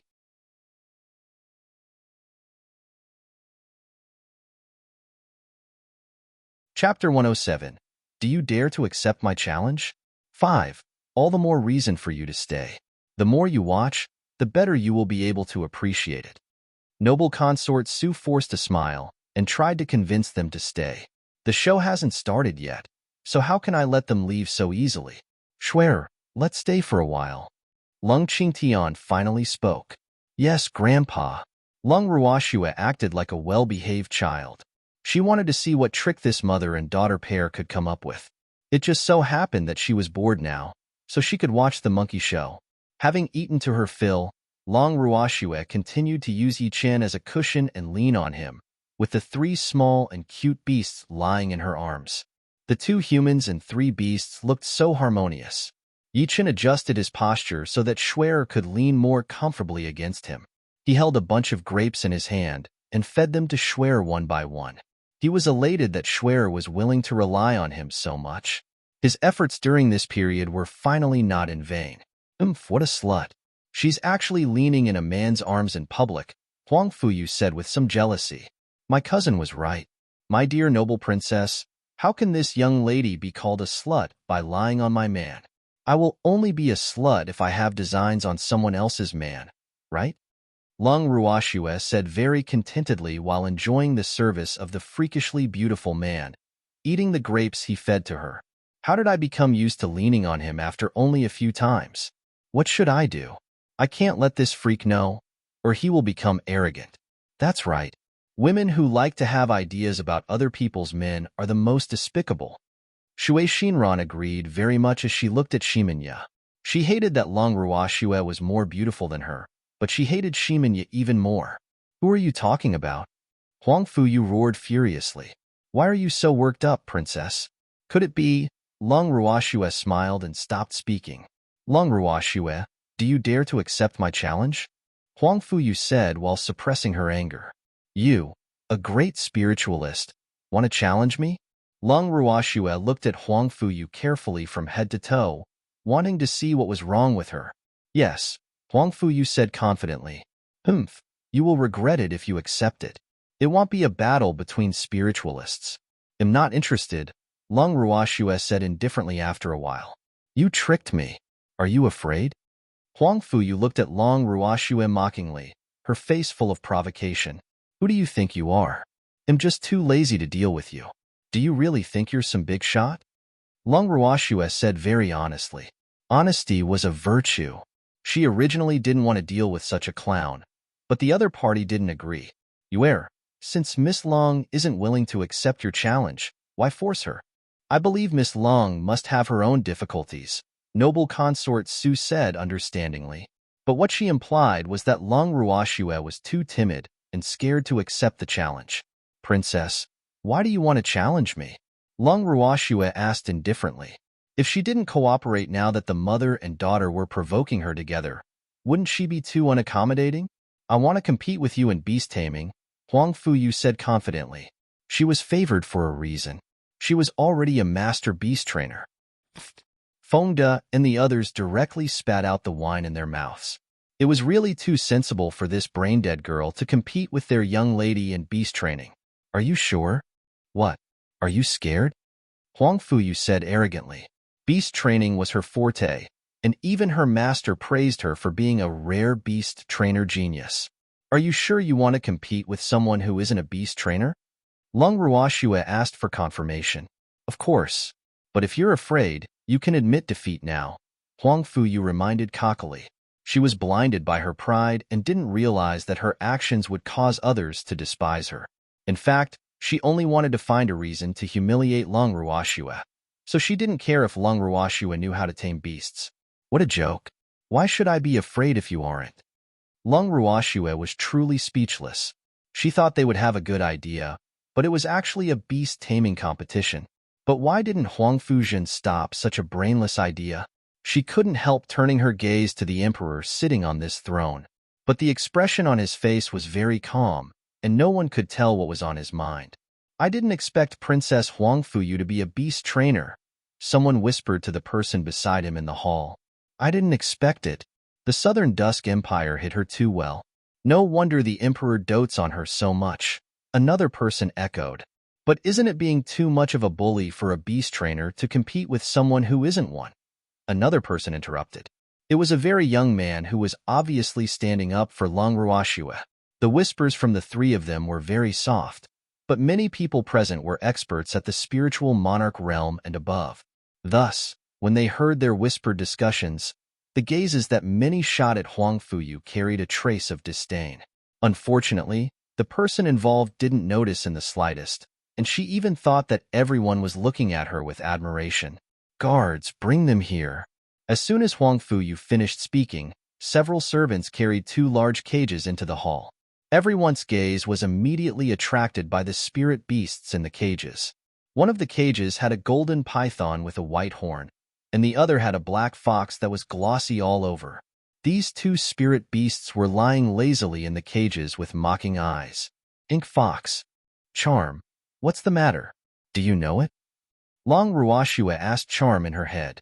Master, it is a purple-eyed ink fox, a rare mutated fox among purple-eyed snow foxes. Master, please save it.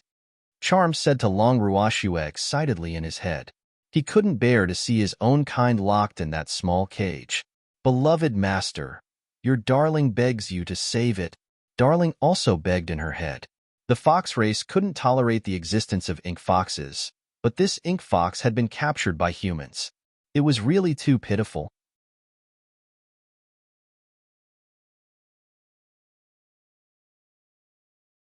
Chapter 108. Stewing in One's Own Juice. 1. Don't worry. They'll think of a way, Long Ruoxue said comfortingly. How could she bear to disappoint Charm and Darling? What does this mean? Long Ruoxue looked at Huang Fuyu and pretended to be puzzled. We each tame one. Whoever can successfully tame it in the shortest time wins, Huang Fuyu explained. She had spent a lot of effort to borrow these 2 spirit beasts from the Beast Trainer Association. How should we split these 2 spirit beasts? Long Ruoxue asked.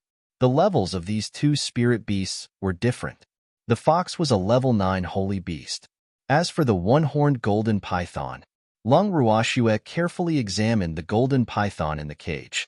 No, this isn't a one-horned golden python. There was a single horn growing in the middle of its golden head. But the horn of a one-horned golden python was pure white, and this horn was a white jade color. This should be a one-horned golden flood dragon that is said to be extinct. One-horned golden flood dragons were the spirit beasts closest to the bloodlines of dragons. Moreover, one-horned golden flood dragons had another special skill, which was to conceal their levels. In that case, this one-horned golden flood dragon. Of course we will be drawing lots. This fox is a holy beast, and that one-horned golden python is a level 9 spirit beast. We will tame whichever beast we draw, Huang Fuyu said in a seemingly very fair manner. Master, this dragon isn't a level 9 spirit beast. Charm reminded Long Ruoxue with a cunning smile. Very fair. Let's see who's lucky. Long Ruoxue nodded in agreement. You're the guest. They'll let you draw first. Big Brother Feng, could I trouble you to draw the lot for me?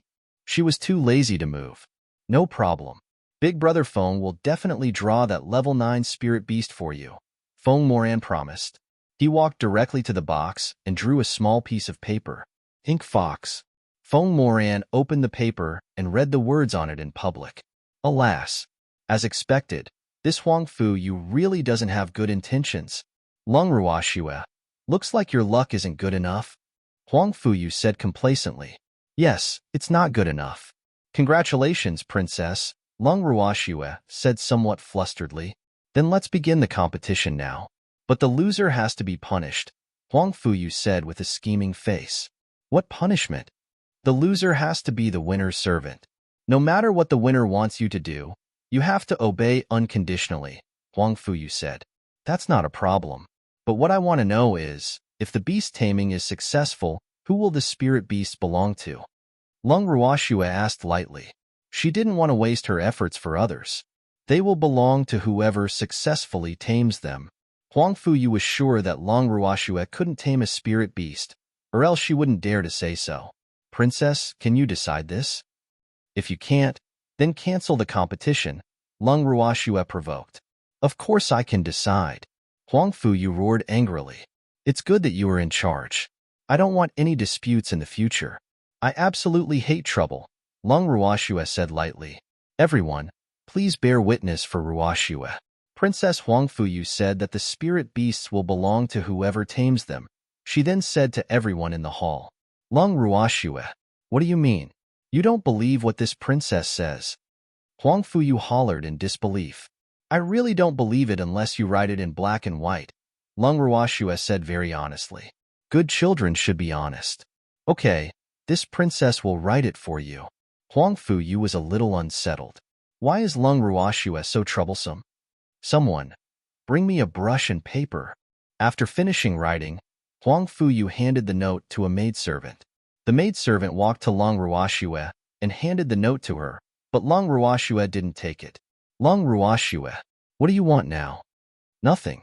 I just want the princess mother to be a witness for us, Lung Ruoxue said innocently. Anyone who dared to plot against me has to be prepared to suffer the consequences. Humph. Am not a kind little rabbit. In that case, I'll be your witness, noble consort Su said confidently. This Lung Ruoxue is obviously stalling for time. I can't allow it. After hearing this, the maidservant hurriedly handed the note to noble consort Su. She then passed it to Lung Ruoxue. After the noble consort Su signed her name on it. Lung Ruoxue took the note and read it carefully. Only after confirming that there were no mistakes did she put the note away. There shouldn't be a problem now, right? Huang Fu Yu asked while suppressing her anger. No problem. Then can we start now? Huang Fu Yu asked through gritted teeth. She really wanted to swallow Lung Ruoxue alive now. Of course. Lung Ruoxue smiled lightly. Then let's begin. Huang Fu Yu walked directly to the cage of the one-horned golden python and began to tame it. Lung Ruoxue, why aren't you starting? Noble consort Su couldn't help asking. What does she want? Has she given up on her own accord? At this moment, noble consort Su had countless questions in her mind. Princess Mother, be quiet. You will regret it if the princess turns into a fool because of your disturbance, Lung Ruoxue reminded lightly. You, noble consort Zu's face turned green with anger when she heard what Lung Ruoxue said, but she really didn't dare to say another word. Lass, why aren't you taming the beast yet? Elder Chiu asked curiously. He knew that this girl knew how to tame beasts back at Thousand Cry Mountain. Moreover, the beast she tamed was only a level 5 holy beast, while this one was level 9. Could this lass not be confident?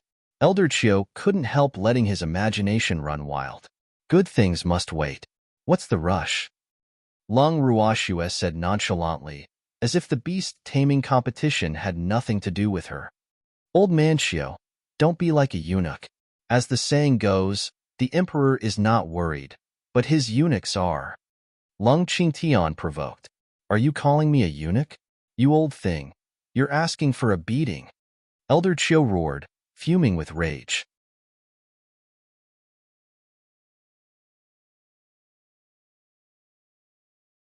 Chapter 109.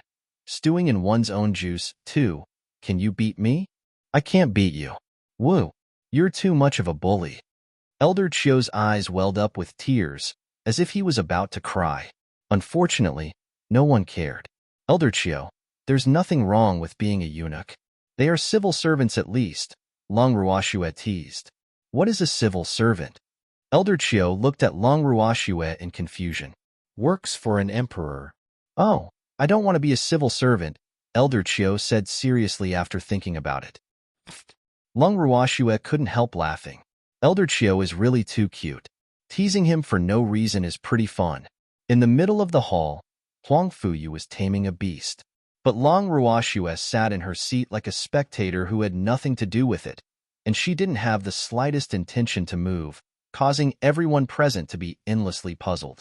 Does Lung Ruoxue intend to give up directly? Charm, go. Hook up with that black fox for master, Lung Ruoxue said evilly to Charm, who was lying in her arms. What do you mean by hook up? Charm's fluffy little face was full of black lines. Master, can you not make things sound so suggestive? Lung Ruoxue's voice was not loud, just enough for everyone present to hear clearly.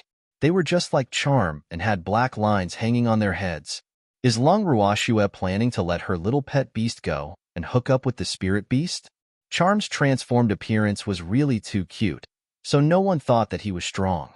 Many people even believed that the small Snow White fox was a pet. Letting a pet hook up with a spirit beast was a big joke in many people's hearts. If spirit beasts were so easy to hook up with, they would also let their spirit beasts hook up with them. A honey trap? Who didn't know how to do it? Charm jumped out of Lung Ruoxue's arms elegantly and walked slowly to the cage with the ink fox inside. They stared at each other for 3 seconds before they began speaking in the fox language that no one could understand. Purple-eyed snow fox, the ink fox in the cage, said softly. It noticed this fox just now, but it didn't expect that a noble king of foxes, a purple-eyed snow fox, would acknowledge a human as his master. Ink fox, how did you get caught by humans? Charm asked curiously. Although purple-eyed snow foxes were acknowledged to be the strongest among the fox race, only they knew that mutated ink foxes with the dark attribute were the most powerful among the fox race. But the fox race felt that black was inauspicious, so they would expel mutated ink foxes and leave them to fend for themselves whenever they appeared. Alas, this was also the sorrow of the ink foxes.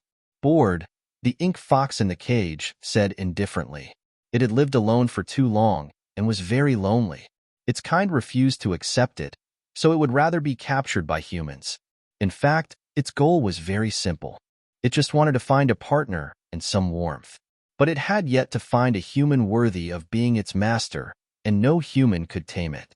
My master asked me to hook up with you, Charm said cheekily. Ink foxes were not so easily manipulated, so he had to make the ink fox do it willingly. The ink fox looked at Charm strangely for some time before saying, I'm a male. I'm not interested in the same gender. I'm not interested in the same gender either, Charm said hurriedly with a dark face. Boo-hoo, how embarrassing. What I mean is that you can follow my master, Charm explained. That girl, the ink fox asked calmly. What's so special about her that even the highest-ranking purple-eyed snow fox acknowledged her as his master? Yes, my master is the best master. You will never regret following her, nor will you be alone anymore, Charm said with a touch of sympathy. Mutated ink foxes had not appeared in the fox race for a long time, but he had been very interested in ink foxes since he was young and had once specially studied their mentality. Therefore, he knew that ink foxes were all lonely, but at the same time, ink foxes had the innate pride of purple-eyed snow foxes. The ink fox looked at Long Ruashue, then at Charm, and fell into deep thought. Will Charm succeed? Yichin asked curiously. The ink fox had been coldly treated since he was young, so it wouldn't be easy to move him. I have confidence in Charm, Long Ruashue said. Charm and Darling had communicated about the ink fox in her head just now, so she felt sympathy for the ink fox. To be honest, she wasn't a compassionate person. She might not feel this way if it was a human, but, alas, I just can't stand seeing cute little animals being treated like this. Seeing the ink fox still pondering, Charm didn't bother him. He waited quietly by the side for his decision, while watching Huang Fuyu tame the other beast. Daring to scheme against master, she will be lucky if she merely dies. I agree to acknowledge her as my master, the ink fox said slowly after pondering for a long time. He hoped that he wouldn't regret his decision. His request was simple. He just wanted to feel a trace of warmth. You won't regret it, Charm said firmly. The ink fox could experience the rest for himself. I'll help you open the cage. No need. I'll do it myself, the ink fox said and immediately broke out of the cage. An ordinary cage for holy beasts like this was nothing to him. If it wasn't because he was too lazy to leave, it would have been impossible to trap him. After getting out, the ink fox glanced at the one-horned golden flood dragon and then walked toward Long Ruashue with Charm. Most of the people present looked at this unbelievable scene with their mouths agape. The hookup actually succeeded. Can I also get my spirit beast to deploy honey traps in the future as well? Everyone's thoughts became lively at that moment. The ink fox, who had transformed into a little fox, walked to Long Ruashue and said, I am willing to acknowledge you as my master. Okay. Long Ruashue nodded and happily hugged the cute little black fox in her arms. Why are spirit beasts all so cute in their transformed state? They're simply irresistible. The ink fox, who was in Long Ruakshue's arms, felt uncomfortable all over and also a little shy. Fortunately, he was black and had fluffy fur to protect himself. Otherwise, others would definitely notice that his face was red.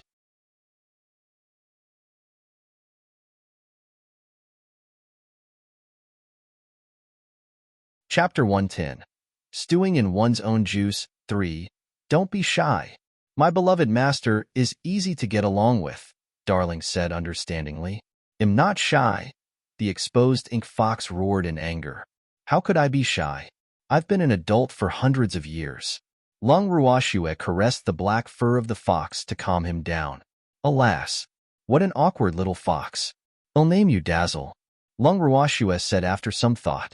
Thank you, master, the ink fox said, even though he hadn't officially acknowledged her as his master yet.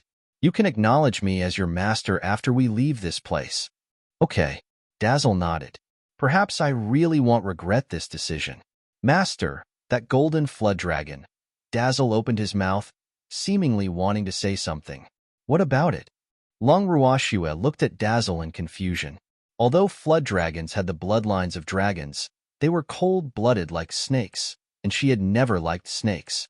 As the human and beast chatted, abnormalities began to appear in the center of the hall that had been silent all along. Amid everyone's exclamations, Long Ruashue raised her head to look at Huang Fuyu. At this moment, Huang Fuyu had an extremely painful expression on her face, and her forehead was covered in sweat as her countenance became paler and paler.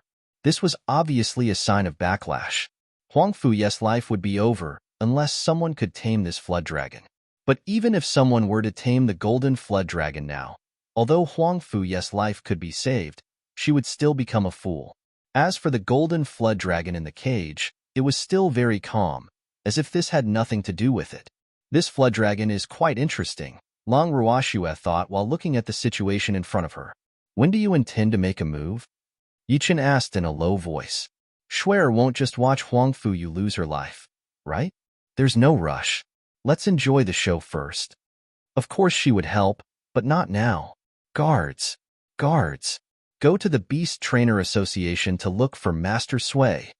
Disregarding her manners, noble consort Su hurriedly stood up and yelled when she realized that something was amiss. Reporting to noble consort, we have already sent people to invite Master Sui. But he doesn't seem to be in lunar capital recently, a eunuch said cautiously. What? Hurry up and look for him. You must find him, noble consort Su said anxiously. My dear consort, please calm down. I have sent someone to invite him over, Huang Fujian comforted. Your Majesty, you must think of a way to save our precious daughter, noble consort Su said with tears in her eyes. No man could bear to refuse such an appearance. Sister, His Majesty will definitely think of a way. Don't worry too much. The Empress tried to console her, but her gaze turned to Long Ruashue. Alas, if anything really happens to Huang Fuyu, noble consort Su will definitely blame her. You. It must be you.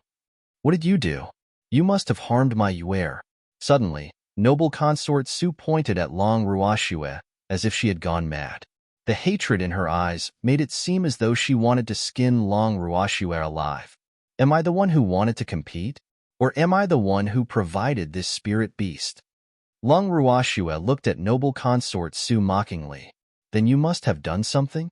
Noble consort Su insisted. What a joke. Everyone can vouch that this young lady didn't even stand up. How could I have tampered with it? Why don't you show me how to tamper with it? Is this woman crazy? Long Ruashue was really speechless. She originally wanted Huang Fuyu to suffer less, but now, I've changed my mind. Your Majesty, quickly get someone to arrest Long Ruashue. She must have harmed Yuer. Noble consort Shuer requested Huang Fujian. Ah, my beloved consort. I know you're worried about Yuer, but you have to calm down. There are so many people watching. Miss Long really didn't have the chance to do anything. Huang Fujian comforted impatiently. If he really arrested Long Ruashue, Long Qingtian would definitely fight him. Your Majesty, beloved consort, why don't you go back to your palace to rest first? Huang Fujian signaled the eunuch beside him with his eyes, and the eunuch half supported and half carried noble consort Su away. Miss Long, I'm so sorry. I hope you can understand a mother's love for her daughter, the emperor said with an apologetic face. I understand, Long Ruashue said lightly. Of course not. Long Ruashue turned her gaze to the golden flood dragon in the cage. This flood dragon is quite interesting. It's actually playing with Huang Fuyu. Otherwise, she would have probably died a long time ago with that little amount of mental strength she has. Hee, I will accept this flood dragon just because of its devious nature. Your Majesty, Master Wu is here, A guard walked in and reported. Quick, please, Huang Fuzhen hurriedly said with an anxious expression on his face. A middle-aged man in his 50s walked into the hall. Your Majesty. The middle-aged man bowed slightly. Master Wu, there's no need to be so polite. Please save your air, Huang Fuzhen quickly said. Master Wu was the vice president of the Beast Trainer Association, so he should have a way. Your Majesty, don't panic. Let me take a look. Master Wu approached and observed carefully. Your Majesty, there's nothing I can do, Master Wu said after looking at it for a while. He was not a fool. There could only be one possibility if even a master beast trainer could not tame this spirit beast. They were all mistaken. He would definitely not take the risk since he couldn't determine the level of the golden python. It wouldn't be worth losing his life for someone unrelated to him. What should we do? Master Wu, is Master Sui back? The Empress asked worriedly. Senior brother went to the illusionary forest and won't be back anytime soon. Master Wu's words completely dashed their hopes. Elder Wang, do you think we can invite the genius beast trainer from your academy to try? Huang Fuzhen probed. Your Majesty, how can others tame something that even Master Wu isn't confident about? Elder Wang declined implicitly. Isn't it enough for your daughter to become a fool? Do you want to turn the genius of our academy into one as well? Huang Fuzhen couldn't force Elder Wang after hearing what he said.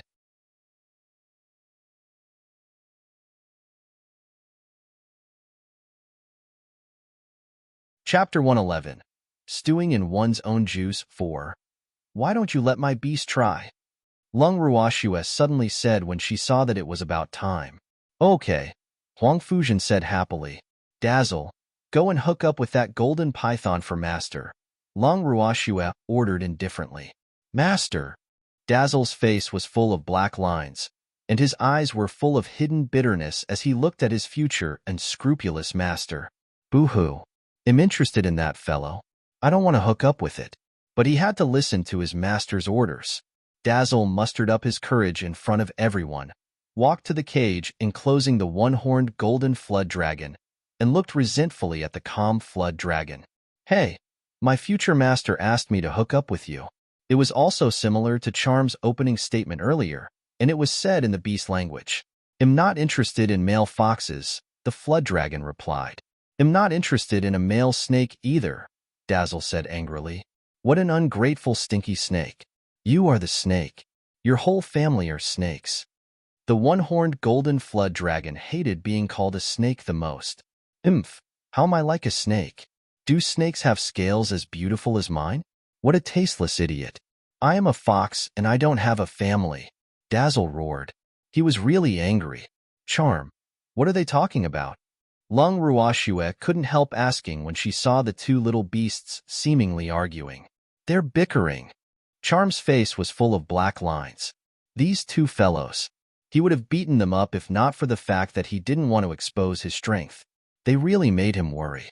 All right, I accept hooking up with you, the flood dragon suddenly said after he was done arguing with Dazzle. Then what are you waiting for? Come with me to see Master quickly, Dazzle said in a commanding tone. What should I do with this woman? The flood dragon asked disdainfully as he looked at the woman who had been blinded by her own cleverness. Just turn her into a fool. Don't kill her, Yao said after some thought. He definitely couldn't let a woman who dared to plot against his master off easily. Okay. The flood dragon increased the pressure on her mental strength until he was sure that Huang Fuyu was definitely a fool. After losing the pressure, Huang Fuyu's body collapsed to the ground. The flood dragon broke open his cage like Dazzle had done, and his cold golden eyes glanced indifferently at Master Wu. Then he transformed into a mini snake as thick as a finger and crawled toward Long Ruoxue behind Dazzle. Nearby, Master Wu felt a chill run down his spine from just being glanced at by those cold golden eyes. But Long Ruoxue held the golden snake in her hand and fiddled with him. The snake's body was cold, his scales were very soft, and his entire body was golden. He looks pretty good. Oh, I can use him as a bracelet. Miss, these two spirit beasts belong to our Beast Trainer Association. I hope you can return them to their owners. Master Wu summoned up his courage to say as he looked at the golden python hanging around Long Ruoxia's snow-white wrist as a bracelet and the black fox lying in her arms. He could see that Long Ruoxia was definitely not easy to deal with, so he could choose not to take back that python, but he had to bring that fox back. That level 9 holy beast was the treasure of their Beast Trainer Association. You're saying that they're yours? What evidence do you have? Long Ruoxia said indifferently. Whatever was in her hands was hers. There was no way they could go back. Master Wu was speechless. How was he going to prove it? Even if he went back and asked the people of the Beast Trainer Association to be his witnesses, she probably wouldn't admit it. Princess Huangfu, you borrowed these 2 spirit beasts from our Beast Trainer Association. Master Wu continued, unwilling to give up. Oh, ask the princess to testify then. The princess said that whoever tamed these 2 spirit beasts would be their owner. She had the power to make the decision, and everyone here can testify to it. Long Ruoxia said indifferently with an expression that screamed, "Don't try to lie to me." Is this stinky girl planning to keep these spirit beasts of our association? Ask the princess to testify? The princess has already fainted. Even if she wakes up now, she's probably a fool. What's there to testify? Master Wu was so angry. Miss, it want you any good to offend our Beast Trainer Association, Master Wu warned. Master Wu, are you threatening me? This young lady only recognizes beasts and not humans. These 2 beasts are mine now, and no one can snatch them away. Long Ruoxia used the word snatch to imply that they shouldn't bully others with their power. That's right. The condition was agreed upon before the competition. But you want them back now that our young lady won the competition. What kind of person is this? How can people from the Beast Trainer Association bully others like this? Feng De echoed cleverly. You. Master Wu, right? Since the princess is the one who borrowed them from you, why don't you ask the princess for them? Why are you pestering my young lady? You're too old. Lin Yuan also wanted to stir up trouble, and he even implied that Master Wu was up to no good. Your Majesty. Master Wu was so angry that he couldn't speak, and he turned to look at Huang Fuzhan. Master Wu, Yue is currently unconscious. Let's talk about it when she wakes up. Huang Fuzhan said perfunctorily. He couldn't clean up this mess. Seeing the emperor's attitude, Master Wu was very unwilling, but there was nothing he could do. He couldn't forcefully snatch them, and even if he tried, he wouldn't be able to snatch them. This incident has dampened everyone's spirits, so let's end the banquet here. Huang Fuzhan said. Shuer, let's go back. Long Qingtian said. Today's show was almost over. Okay. Long Ruoxia and the others stood up and walked out of the hall. But just as they reached the imperial garden, a maidservant stopped them. Miss Long, Her Majesty the Empress invites you, the maidservant said respectfully. I'm sorry. Am not familiar with your Empress. Long Ruoxia declined lightly. Just as Long Ruoxia and the others were about to leave, a handsome youth appeared in front of them. Miss Long, I am Huang Fulian. Imperial Mother asked me to invite you over. The Empress had told the Crown Prince not to put on airs in front of Long Ruoxia.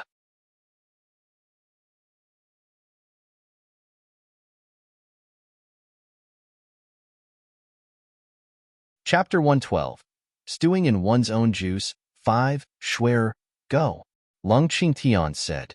She should at least give her some face since the Crown Prince personally invited her. Okay, they'll listen to Grandpa. Shuer, they'll go with you, Yichen said. He was worried about this Crown Prince. Grandpa, you can go back first.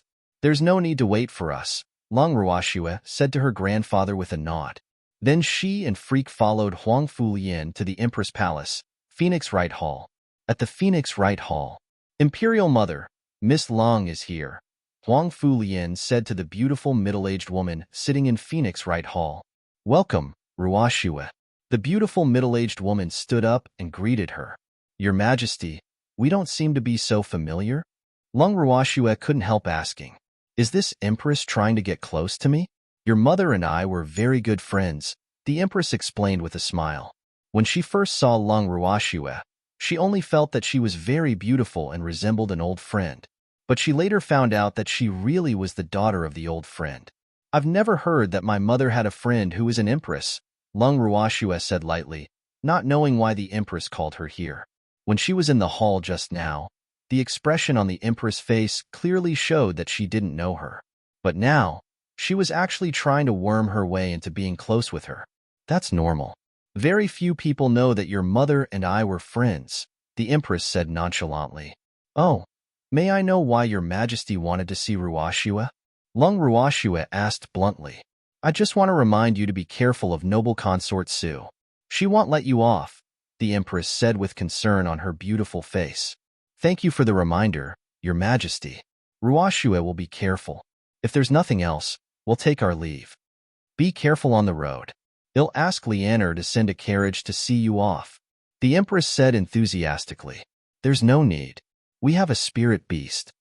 Quill, who had been lying in Long Ruoxue's arms, immediately flew into the air and became larger after hearing his master's words. After Long Ruoxue and Yichan sat on his back, he flew out of the Imperial Palace. Imperial Mother, where is His Majesty?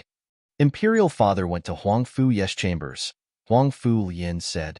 Lianer, let's go take a look too, the Empress said after some thought. Your Majesty, you have to avenge Yuer. It's all because of that slut Lung Ruoxue. Woo-woo-woo. The Empress and the Crown Prince heard noble consort Su crying and talking the moment they entered Huangfu Ye's chambers. Beloved consort, everyone saw what happened just now. If we cause trouble for Long Ruoxue because of this, people will talk and criticize us. So even if we want to take revenge, we have to have a better excuse. Huang Fuzhen coaxed gently, but his eyes were full of impatience. Your Majesty is right. Even if we want to take revenge, we have to think about it carefully. How can we just take revenge like that? The Empress echoed as she walked in. Empress is right, noble consort Su said obediently. But the hatred in her eyes was impossible to ignore. Lung Ruoxue, you are dead meat. Lung Ruoxue and Yi Chen soon returned to the Elegance Lagoon Pavilion. I'm going back to my room. Lung Ruoxue went directly into her room after saying this to Freak. Yi Chen stood in the corridor and looked at Schwer's closed door gloomily. After returning to her room, Lung Ruoxue entered the Heaven and Earth bracelet. Schwer. Lung Ruhan hurried over when he saw his sister. Big brother, don't worry, Lung Ruoxue comforted. She knew very well what her brother was afraid of. Big brother, they are my new spirit beasts. Lung Ruoxue changed the topic and pointed at the two sluggish little beasts who entered with her. Yes, Big brother saw it. Even though he was in the Heaven and Earth bracelet, he could see what was happening outside. Master, I'm leaving for a while, Charm suddenly said. Then he picked up the fox and the flood dragon, asked Qingju to find a place for them, and did what he had wanted to do in the palace. Big brother, are you going out? Yes. Everyone will be worried if they don't see me return, Long Ruhan said. Then I'll send you out. After sending her brother out, Lung Ruoxue returned to the Heaven and Earth bracelet. But just as she entered, two crying little beasts jumped into her arms. Moreover, they looked, quite miserable. A lot of the soft and shiny black fur on Dazzle's body had fallen, and a lot of it was stuck together. A few scales had fallen off the body of the golden flood dragon, and there were bloodstains all over his golden body. Master, Charm bullied us. Dazzle was the first to complain. That damn stinky snow fox is actually a divine beast. Boo-hoo. I feel inferior. That snow fox clearly cultivated for far less time than I did, but he's already a divine beast. This was too much of a blow to an old fox who had cultivated alone for hundreds of years. Master, you have to uphold justice for the disadvantaged. You can't let the evil forces continue to run rampant, the proud one-horned golden flood dragon said pitifully. A few drops of cold sweat dripped down Long Ruoxue's forehead. What's going on? I really didn't expect these two little beasts to be such funny fellows. Alas, it seems like my life will be very lively from now on. Charm, Master. Charm obediently jumped into Long Ruoxue's arms and lay down. His beautiful purple eyes looked triumphantly at the two complaining fellows. Today, he wanted them to know who the boss here was. Stay here for now, Lung Ruoxue said to the fox and flood dragon before leaving the Heaven and Earth bracelet with Charm and Darling in her arms. Master, The next day, when Long Ruoxue entered the heaven and earth bracelet, she found the two little beasts lying listlessly on the ground even though their injuries had long healed. "What's wrong with you two?" Long Ruoxue asked curiously. "Alas, our master doesn't like us," Dazzle said without even looking up. After he stayed here for a night, his inferiority complex had already changed into an extreme inferiority complex because he discovered that his future master had many extraordinary beasts. Even that bird was a divine beast. Boo-hoo, divine beast. I also want to be one.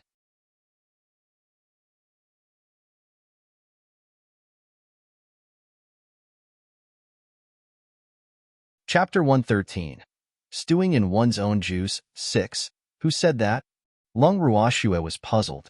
Did I say anything about not liking them? It doesn't need to be said. Master has so many beasts, but we aren't the most powerful, so Master naturally won't have many opportunities to use us. What status will we have then?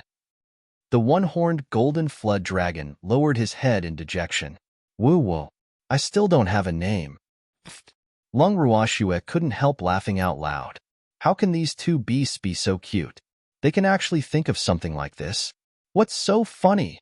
The bad-tempered flood dragon roared angrily and raised his head. Master. Oh no, why is it Master? Oh no, it's over. Master's impression of me is probably even worse now. Boo-hoo. Master. Dazzle also looked up upon hearing the word Master. It's really Master. What did I say just now? Hide quickly. What are you two hiding for? Come out. Long Ruoxue looked at the two little beasts shyly hiding behind the tree after seeing her. When she saw them yesterday, she felt that these two fellows were quite steady and mature. Why did it seem like they had been swapped out after only one night? Master, you can't dislike us, Dazzle said cautiously. Did I say I don't like you? I came here to contract with you, Long Ruoxue explained. Why do these two little fellows feel so insecure? Really? Really? After hearing this, the two little beasts hurriedly ran out from behind the tree and looked at Long Ruoxue expectantly. Really? Long Ruoxue looked at the two very unsure little fellows with some amusement. Then she reached out, hugged them in her arms, and exited the heaven and earth bracelet. After leaving her room, Long Ruoxue went straight to look for Freak.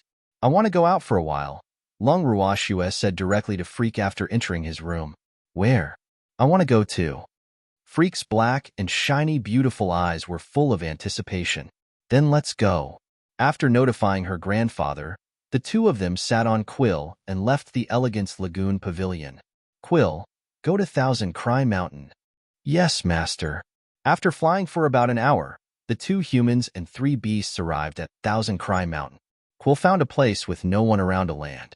We can establish the contracts now, Long Ruoxue said to the two little beasts. Yes, Master. The two little beasts happily started the soul contracts directly. After the contract arrays disappeared, they successfully acknowledged their master. Master. The two little beasts pounced directly into Long Ruoxue's arms and acted coquettishly. Golden Flood Dragon will be called Rise from now on. Take these 2 pills now. After giving the Flood Dragon a name, Long Ruoxue took out 2 green spirit pills and handed them to the 2 little beasts. Yes, Master. Such rich spiritual energy. The 2 little beasts were surprised and couldn't wait to throw the pills into their mouths. A moment later, the 2 little beasts felt something amiss, as though they were about to advance. Master, we're going to advance. The 2 little beasts screamed and quickly jumped out of Long Ruoxue's arms. They found a spacious place and restored their huge bodies in preparation to advance. Not long later, heaven and earth laws descended.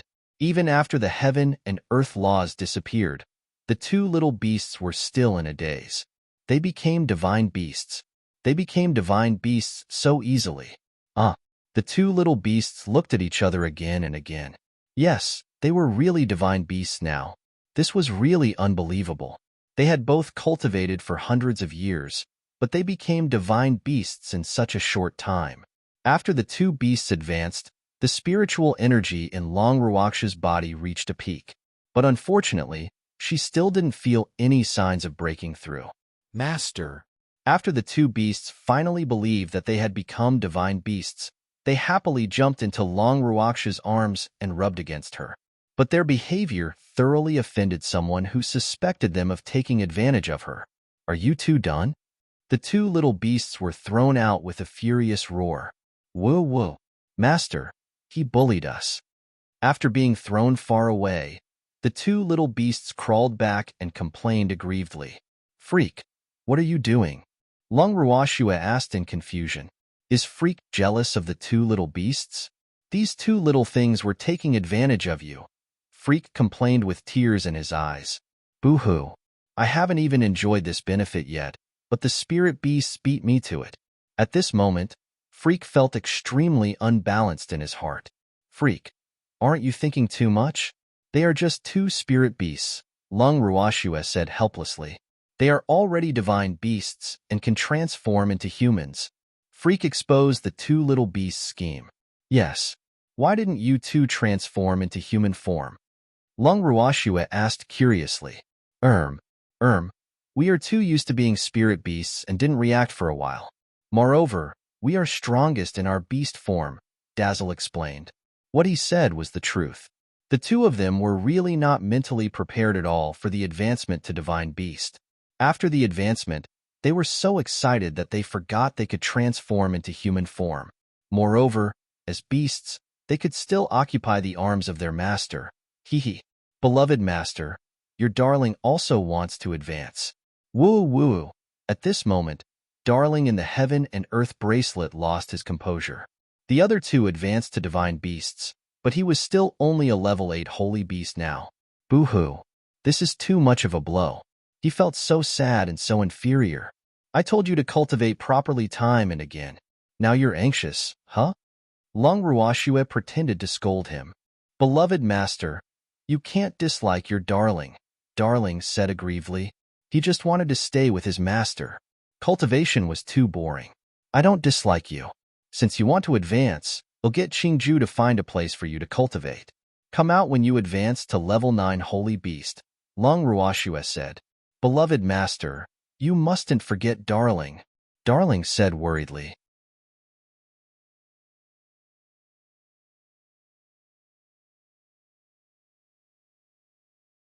Chapter 114. We didn't do anything, one. Of course not. How could I forget my cute darling?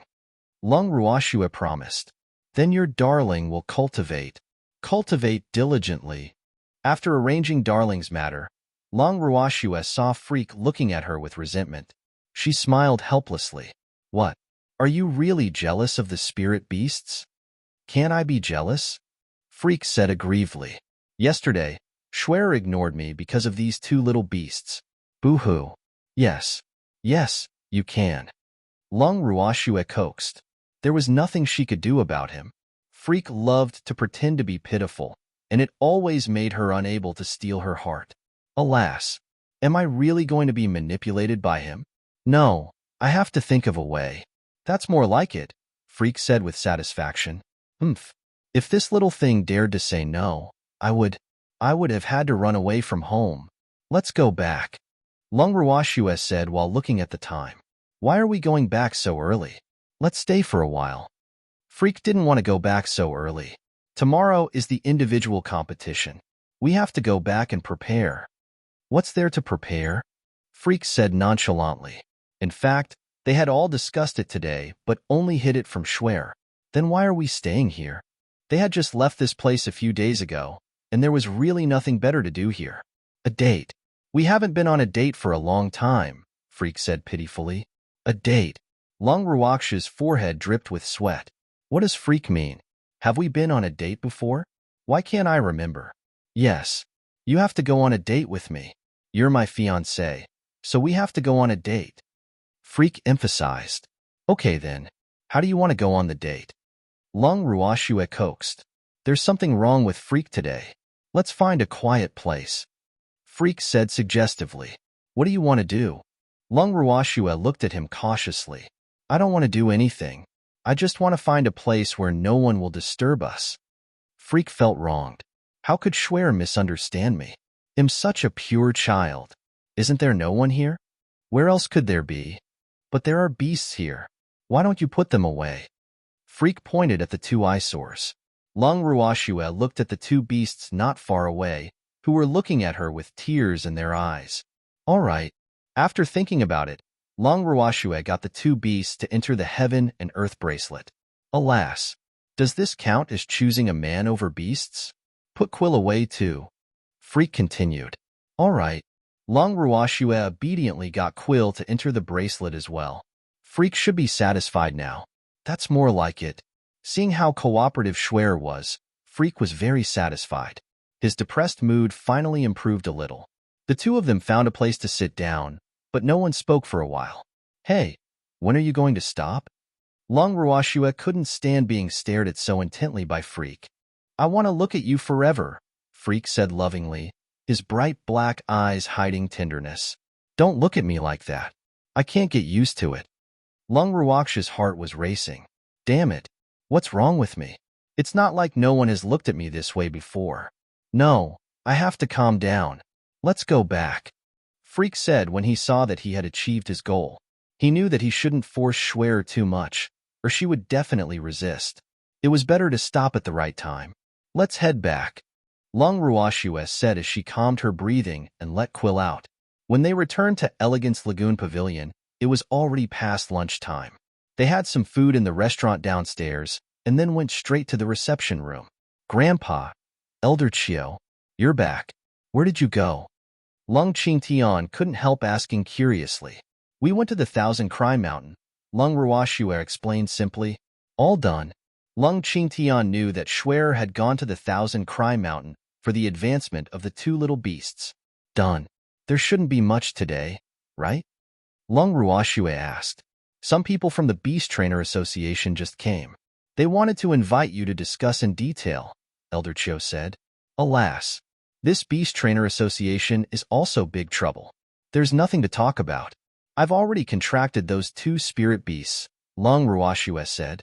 It was impossible for her to return them even if she didn't contract them. Las, the Beast Trainer Association is a tough nut to crack. Elder Chio reminded her.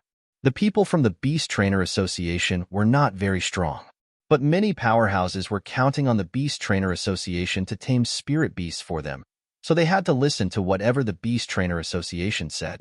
If the Beast Trainer Association used this as a condition, there would probably be many powerhouses looking for trouble with this girl. Elder Chio, the Beast Trainer Association is unreasonable in this matter. Even if they want to find fault, they can't find fault with me. If they really find trouble with me, then they are bullying me, so there's no need to be afraid. I believe there are still many righteous people in the world, Lung Ruoxue said nonchalantly. Lass, you are still too inexperienced. How can there be so many righteous people in the world? There will only be justice with strength. Which weak person will speak up for you? Elder Chio said with some concern.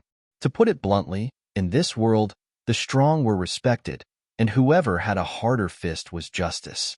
Old Long, why don't you persuade your granddaughter? Aren't you worried? Seeing that he couldn't dissuade Lung Ruoxue, Elder Chio had to ask Lung Qingtian for help. This child has grown and can longer be controlled by a guardian, Lung Qingtian said indifferently.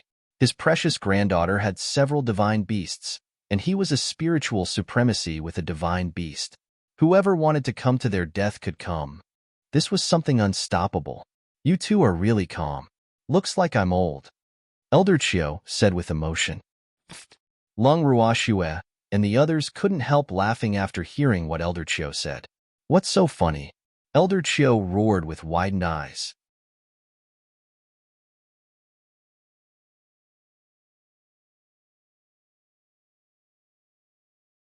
Chapter 115. We didn't do anything, too. Elder Chio, do you want to break through to spiritual supremacy? Lung Ruoxue changed the topic. She had discussed it with her grandfather and felt that she could give Elder Chio a heavenly essence pill. The main reason was that they had been getting along well recently, and this old man was the right-hand man of Principal Lin, who was her brother's master and her grandfather's good friend. Of course I do. I've wanted to break through for a long time. Elder Chio looked at Lung Qingtian with envy. He had spent as much time as Lung Qingtian at peak spiritual sovereign. Moreover, the difference between peak spiritual sovereign and spiritual supremacy was like the difference between heaven and earth.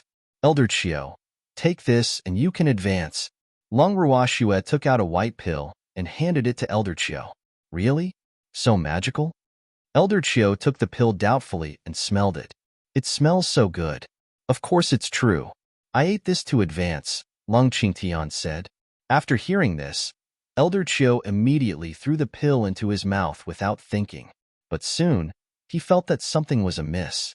Oh no, I'm going to advance. Elder Chiu hurriedly sat cross-legged on the ground.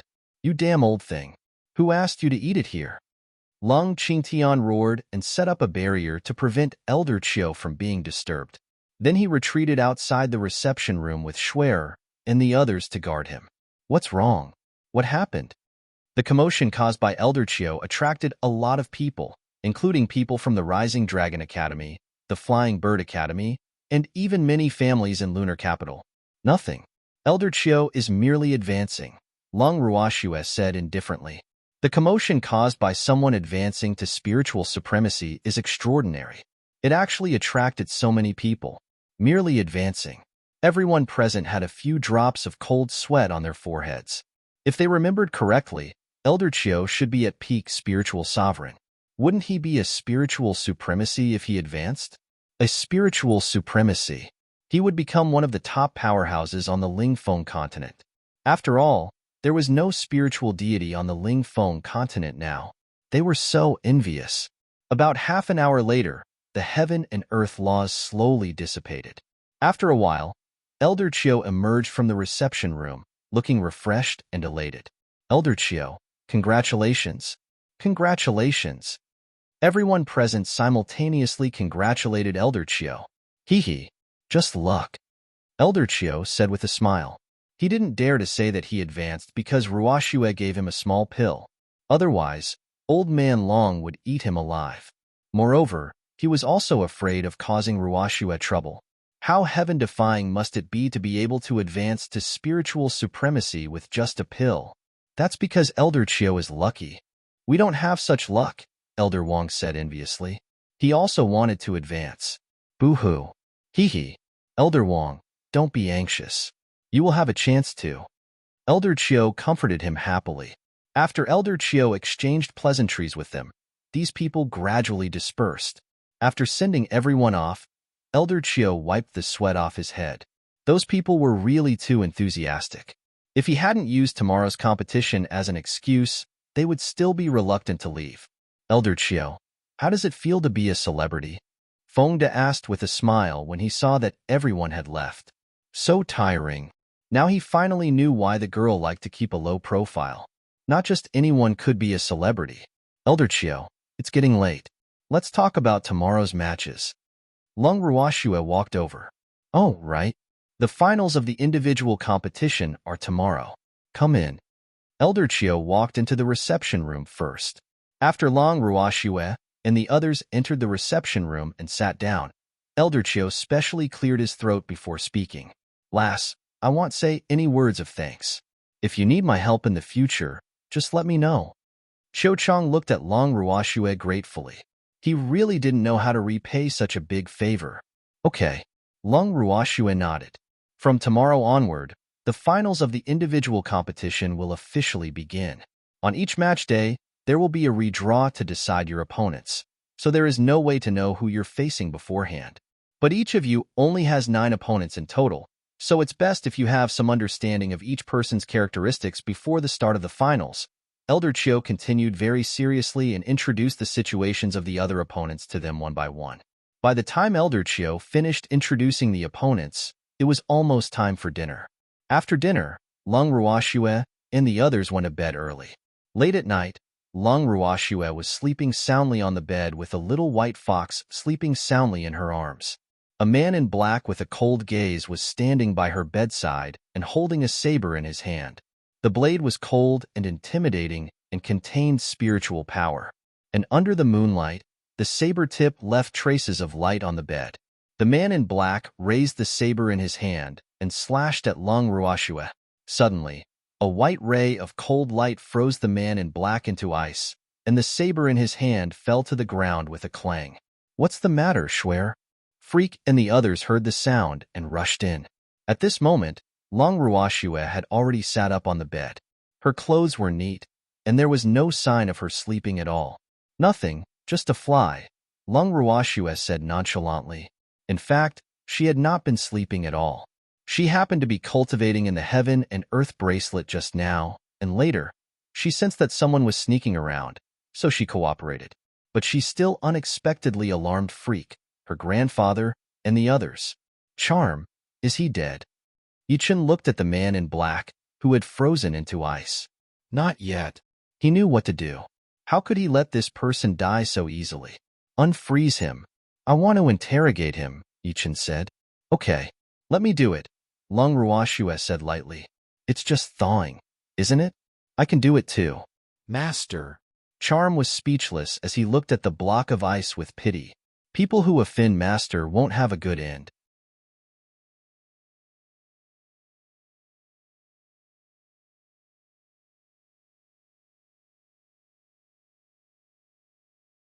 Chapter 116.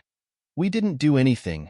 3. Long Ruashue gathered her fire attribute spiritual power in her hand and waved it at the block of ice. After a few minutes, it melted. The man in black was wet and trembling nonstop.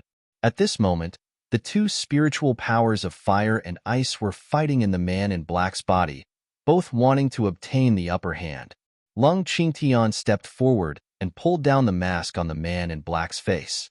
Then he was stunned. Grandpa, what's wrong? Lung Ruashue asked doubtfully after seeing her grandfather's reaction. Nothing, Lung Qingtian said quickly after coming back to his senses. How can they be so alike? But no matter how alike they are, a fake is still a fake. Schwer, what happened? Lung Ruhan hurried in. It's okay.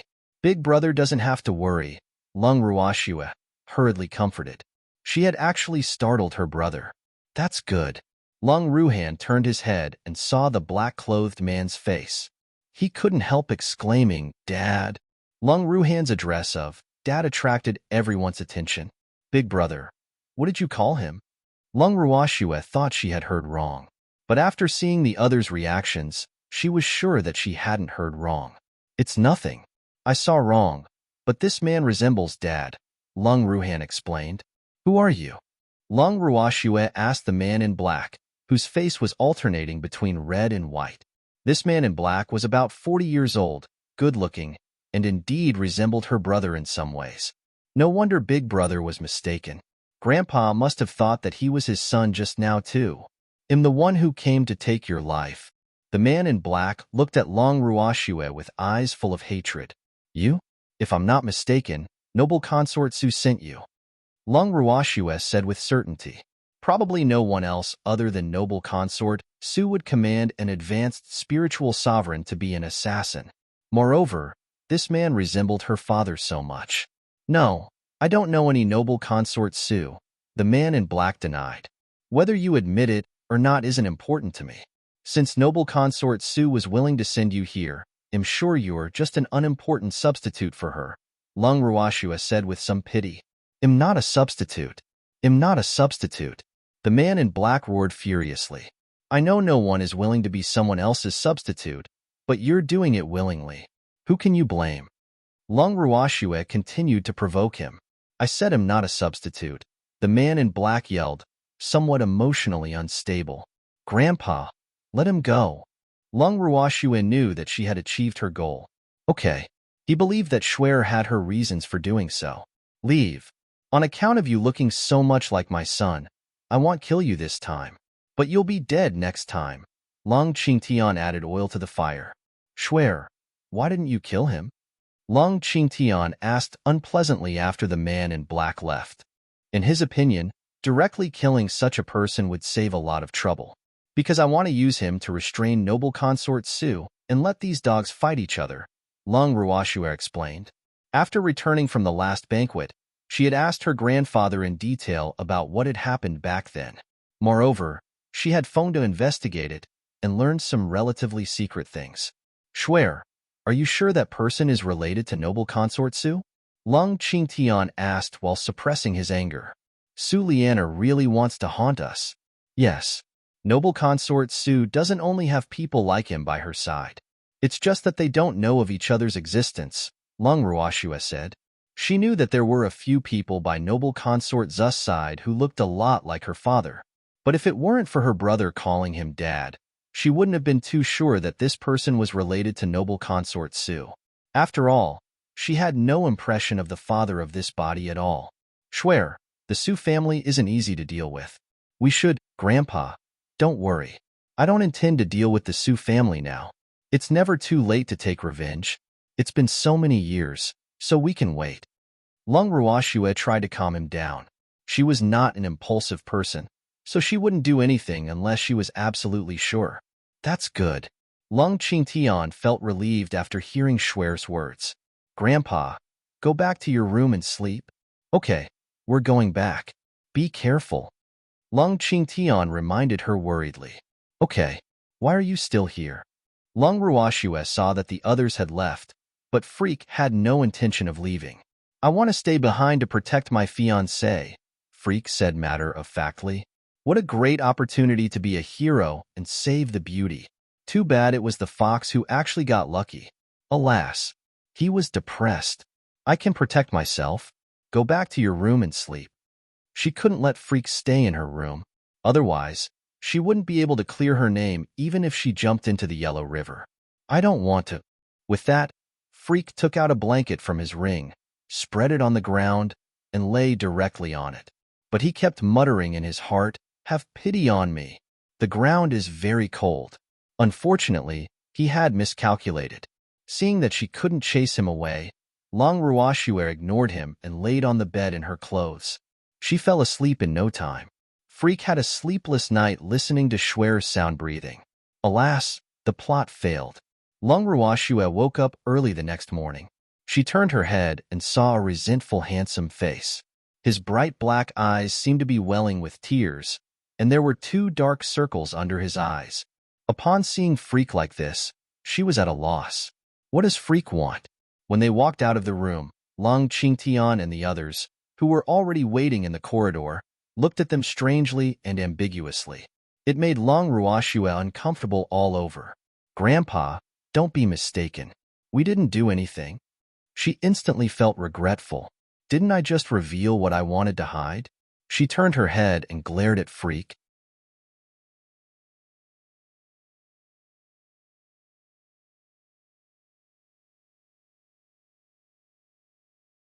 Chapter 117. We didn't do anything. 4. I didn't say anything. Freak said cautiously, while looking at Long Ruoshua pitifully. He even glanced at everyone with watery eyes, making it difficult for them not to feel pity. But his heart was overjoyed. Fortunately, we came out late. If we came out earlier, no one would have seen us. Hee. Do you still need to say it? Long Ruoshua roared angrily. He was obviously deliberately attracting attention, but also pretending to be submissive. Anyone who saw Freak like this would definitely think that she did something to him. Shuer, you've grown up. Grandpa is very open-minded, and you two are engaged. Hee, you don't have to be embarrassed. Long Qingtian knew that his granddaughter was shy, so he quickly comforted her. But his words only made her angrier. Grandpa, I told you we didn't do anything. Long Ruoshua stressed. Why doesn't Grandpa believe me? Boo-hoo. Yes. Grandpa knows that you didn't do anything. Grandpa understands, Long Qingtian said perfunctorily. But Shuer, you have to be responsible for Yi-chun. Long Qingtian added. Yes, that's right. Yi-chun nodded in agreement. She should have been responsible for me a long time ago. I'm so happy that Grandpa is so sensible. Long Ruoshua was speechless. She directly grabbed hold of Freak's collar and dragged him back into her room. Immediately after, the room was full of banging sounds. So intense? Can Deputy Leader Yi take it? Fengde murmured curiously. The others had the same thought. Let's leave first, or else Shuer will be shy again when she comes out, Long Qingtian said thoughtfully. Yeah. Hide quickly. Leave. Disperse. With that, everyone quickly dispersed. In the room, since they all think I did something, wouldn't it be such a loss if I didn't do anything? With this thought in mind, Long Ruoshua angrily pushed him onto the bed, threw herself on top of him, and ripped open his clothes. Freak was pinned down by Schwer, and his face was full of anticipation. He kept shouting in his heart, "Come on, take me." But after he waited for a long time, Schwer didn't take any further action. "Schwer," Freak called out softly, anticipating. Lung Ruoxue, who had calmed down, hurriedly stood up when she saw what she was doing. Her face was burning, and her heart was thumping nonstop. Damn it, why was I so impulsive? I almost fell for Freak's trick. But to be honest, Freak is indeed very attractive, but he's also very troublesome. Schwer, how can you do this to me? Seeing that his plan to entice her had failed again, Freak sat up reluctantly. Why is Schwer so strong-willed? How distressing. Hurry up and fix your clothes. We should go out, Lung Ruoxue said when she saw his disheveled clothes. You were the one who tore my clothes apart. Freak looked at Lung Ruoxue gravely and casually adjusted his clothes. Make it look better. You can't go out like this, Lung Ruoxue yelled. If Freak were to go out like this, she wouldn't be able to clear her name no matter what she said. But she didn't know yet that she could no longer clear her name now. Schwer, you're bullying me, Freak accused seriously while adjusting his clothes. When did I bully you? Don't wrong me. Hurry up and go out. They're getting anxious from waiting, Lung Ruoxue said when she saw that Freak had sorted out his clothes. When the two of them walked out of the room for the second time, there was no one in the corridor. Where is everyone? Did they all leave? No, we're still here. At this moment, the people who had been waiting for a long time suddenly emerged from who knows where. Lass, let's go since you're done, Elder Chio said very considerately with a wretched smile on his face. Young people should be so passionate. Hee, it's good to be young. We didn't do anything, they said in unison. Yes. You didn't do anything. Let's go now. Elder Chio cleverly stopped bringing it up, lest they became shy. By the time everyone arrived at the competition venue, it was already crowded. Elder Chio brought Lung Ruoxue and the others to the main stage to draw lots. Elder Chio, you're finally here. We've been waiting for you, Elder Wong of the Rising Dragon Academy said when he saw Elder Chio. Sorry I'm late. Referee, can we start drawing lots now? Elder Wong asked. All right, everyone is here. The referee took out the prepared box and placed it in front of them. Soon, all 10 people had their opponents for the first battle. Lung Ruoxue's first opponent was Lin Yuan. Yi Chen's opponent was Yi Xiao from the Rising Dragon Academy. Feng Moran's opponent was Di Fei from the Flying Bird Academy. Hua Qing's opponent was Pang San from the Lunar Shadow Academy. And Feng Da's opponent was Mu Li.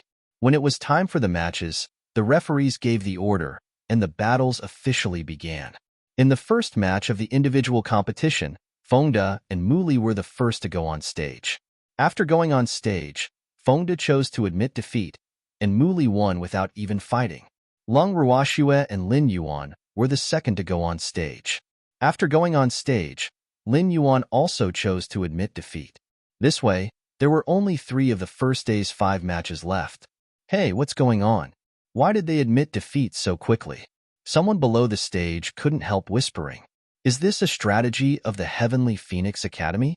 Seeing this scene, the spectators below the stage couldn't help discussing spiritedly. Yi Chun versus Yi Xiao, the referee announced. Yi Chun and Yi Xiao walked onto stage from the 2 sides. Are you from the Yi family? Yi Xiao asked curiously. He had wanted to ask this question for a long time, but he hadn't had the chance. No, Yi Chun said indifferently. Then I won't be polite, Yi Xiao said confidently.